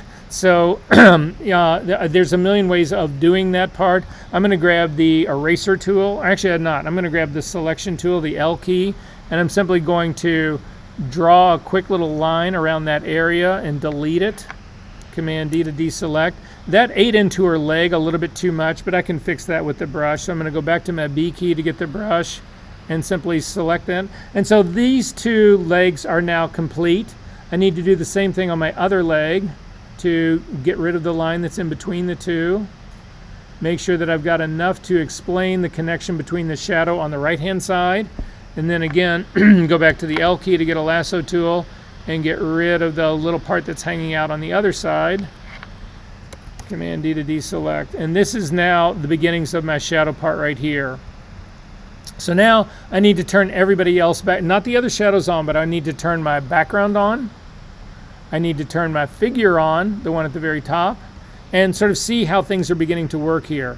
So I'm going to zip in here and take a look, and things are lining up kind of okay between her feet. If you needed to get more in there, like I've got a small space that's right between her shoes that I want to get rid of. Still working on this. I'm going to actually rename this and call this Final Shadow.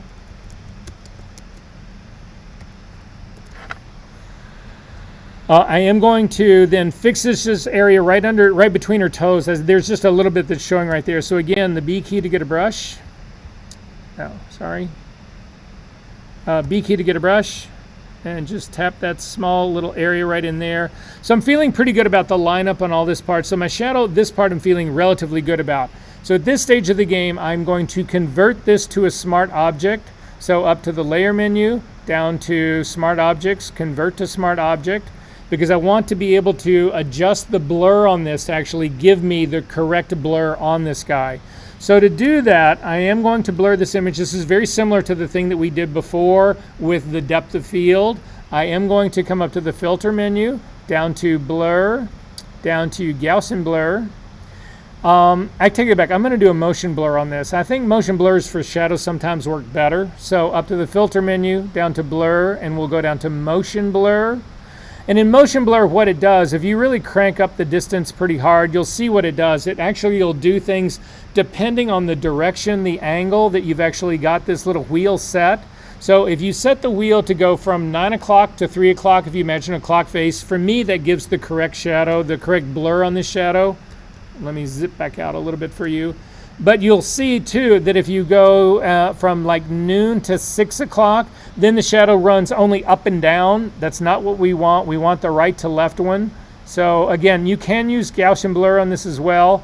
But like I say, I usually find this ultimately works better for me. Again, I'm going to leave this over blurred because it is a smart filter. It will be a smart filter. So I've got a distance of 49 pixels. I'm going to go ahead and say OK to that. And then I've got a layer mask that's right here. Filter mask that's right here. I'm going to click on my filter mask. I'm going to hit the G key to get my gradient tool. I am going to keep it as a classic gradient. In the drop-down type of gradient, I'm going to go foreground to background, not foreground to transparent. And I'm going to make it a linear gradient. And then I'm simply going to, working on my smart filter mask, I'm going to click at basically at her feet, and I'm going to simply drag back along that line. And you'll see that it sharpens up her feet considerably, and then as you move to the back, it softens up. So I think that my gradient is correct on here, and now I just need to adjust the amount of blur. Again, I put on too much blur because I'm trying to spot the gradient. Hang on, I've got another thing that's not turned on. Okay, so working back on that gradient, I'm simply going to double click on my motion blur to open it back up, and I'm going to drop the distance down to what I think is a more acceptable sort of like range. And so for me, Like a 20 seems about a good thing for the shadow in the background, and I'm going to go ahead and say okay to that. So you can now see that I've actually got a shadow that's actually going from her feet, pretty sharp at her feet, and as we get to the background, it softens up, and then the background is completely, not completely, but soft, but still it's still enough detail. Is this working for everybody? Okay. To gild the lily here at the very end. This is not how shadows are really created. So a lot of people will simply stop at this stage of the game and drop the opacity of this shadow and say, oh, okay, that's how it is. The problem with that is that this is black. It is a neutral gray. And if I drop the opacity of this, I keep it as a neutral gray. That's not the color. I've already got a shadow on here that's actually got color in it. I need to actually duplicate the color of this. Does that make sense? So, crank your opacity all the way back up. If you did that, you now need to load this shadow, the final shadow, as a selection. Hover over it, hold down your command key, click on it. We'll load this as a selection. It's my full shadow. Add a new adjustment layer to this. We're going to add a curve to this, but because I've got a selection made, it's going to put that selection as a mask on my curve. So again, I'm going to simply come down, click on curve, and you'll see it has actually now created a curve with that mask on it.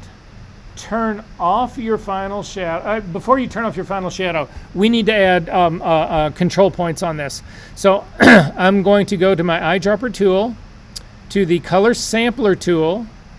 I'm going to click on clear all so I can reset new points. Make sure that your sample size is a 3x3 average. Click right in the middle of the shadow that's on the back wall for point number 1. And then come over, and I'm not going to do the upper wall. I'm going to do right in the middle of the shadow, the real one that's on the far right side.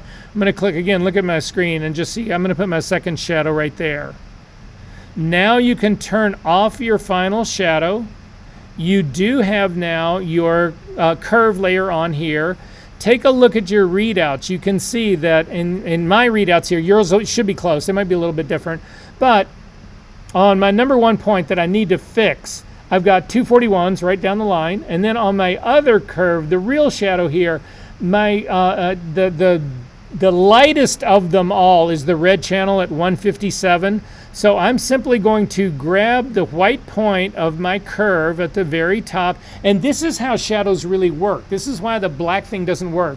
Number 1, we're going to be able to get color in here. But number 2, we are actually starting with the highlights and pulling them away and not the shadows, which is how shadows really do work. So I'm going to grab the white point at the very top, and I'm going to drag it down until these 241s equal 157. So I'm just going to watch my info palette, drag it down.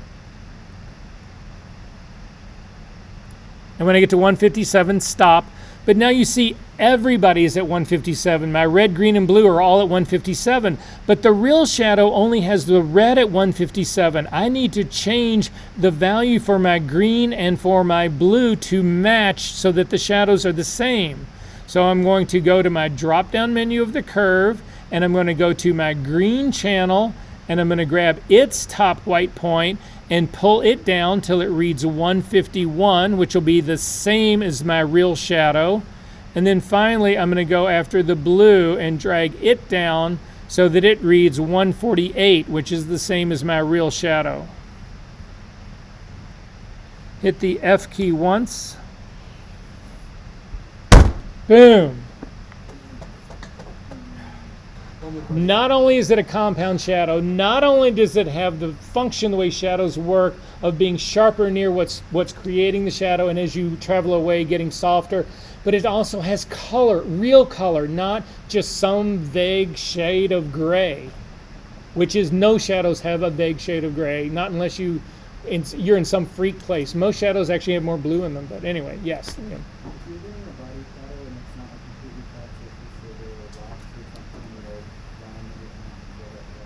Liquefy is your best friend. But you can do, again, you can go back in and you can dodge and burn. You could actually make a really dark shadow, put a mask on it, and use the mask to give you varying degrees of density of it. Does that sort of make sense? Yeah.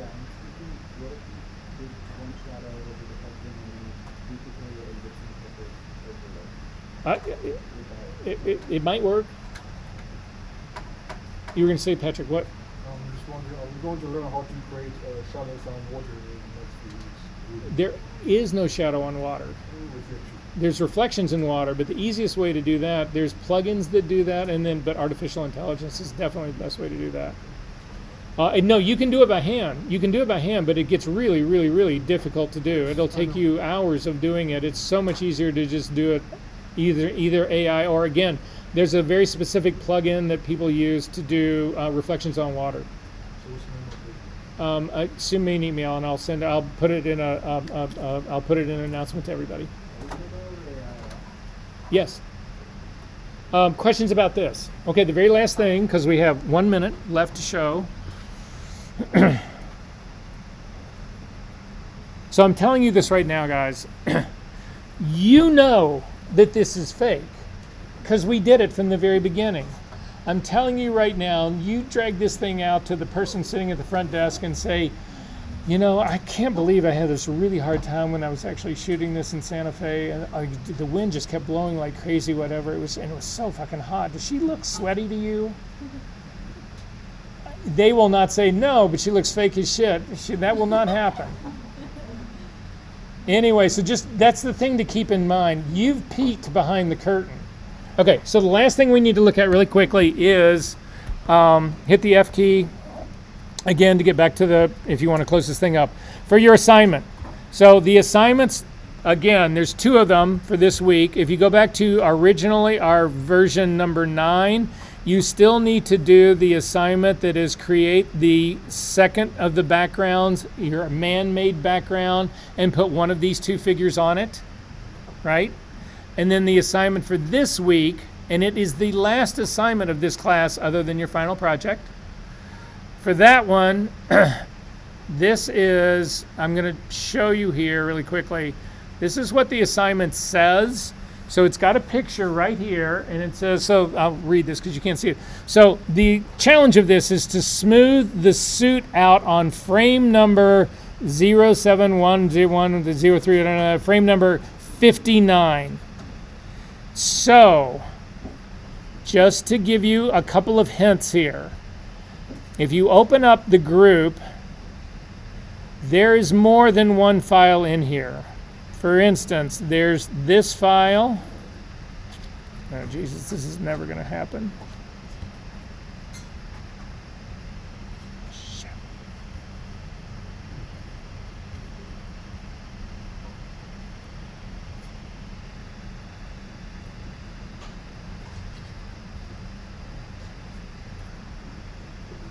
They're my 2 hints, and then I'm going to let you go.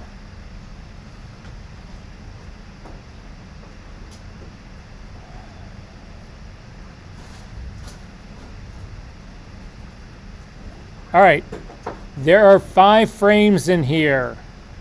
There's a reason for that. This frame number 59 is the suit you're going to swim out. Oh my God.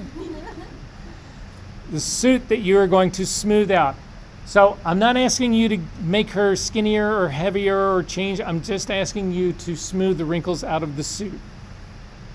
So there's multiple images in here. One of them covering up the suit, but that's okay. And then my other hint is Puppet Warp. Plays in the most successful versions of this that I've ever seen.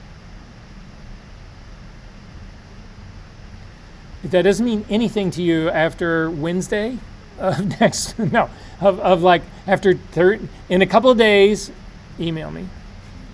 That's it. Any questions about any of this? All right, I'll see you guys next week.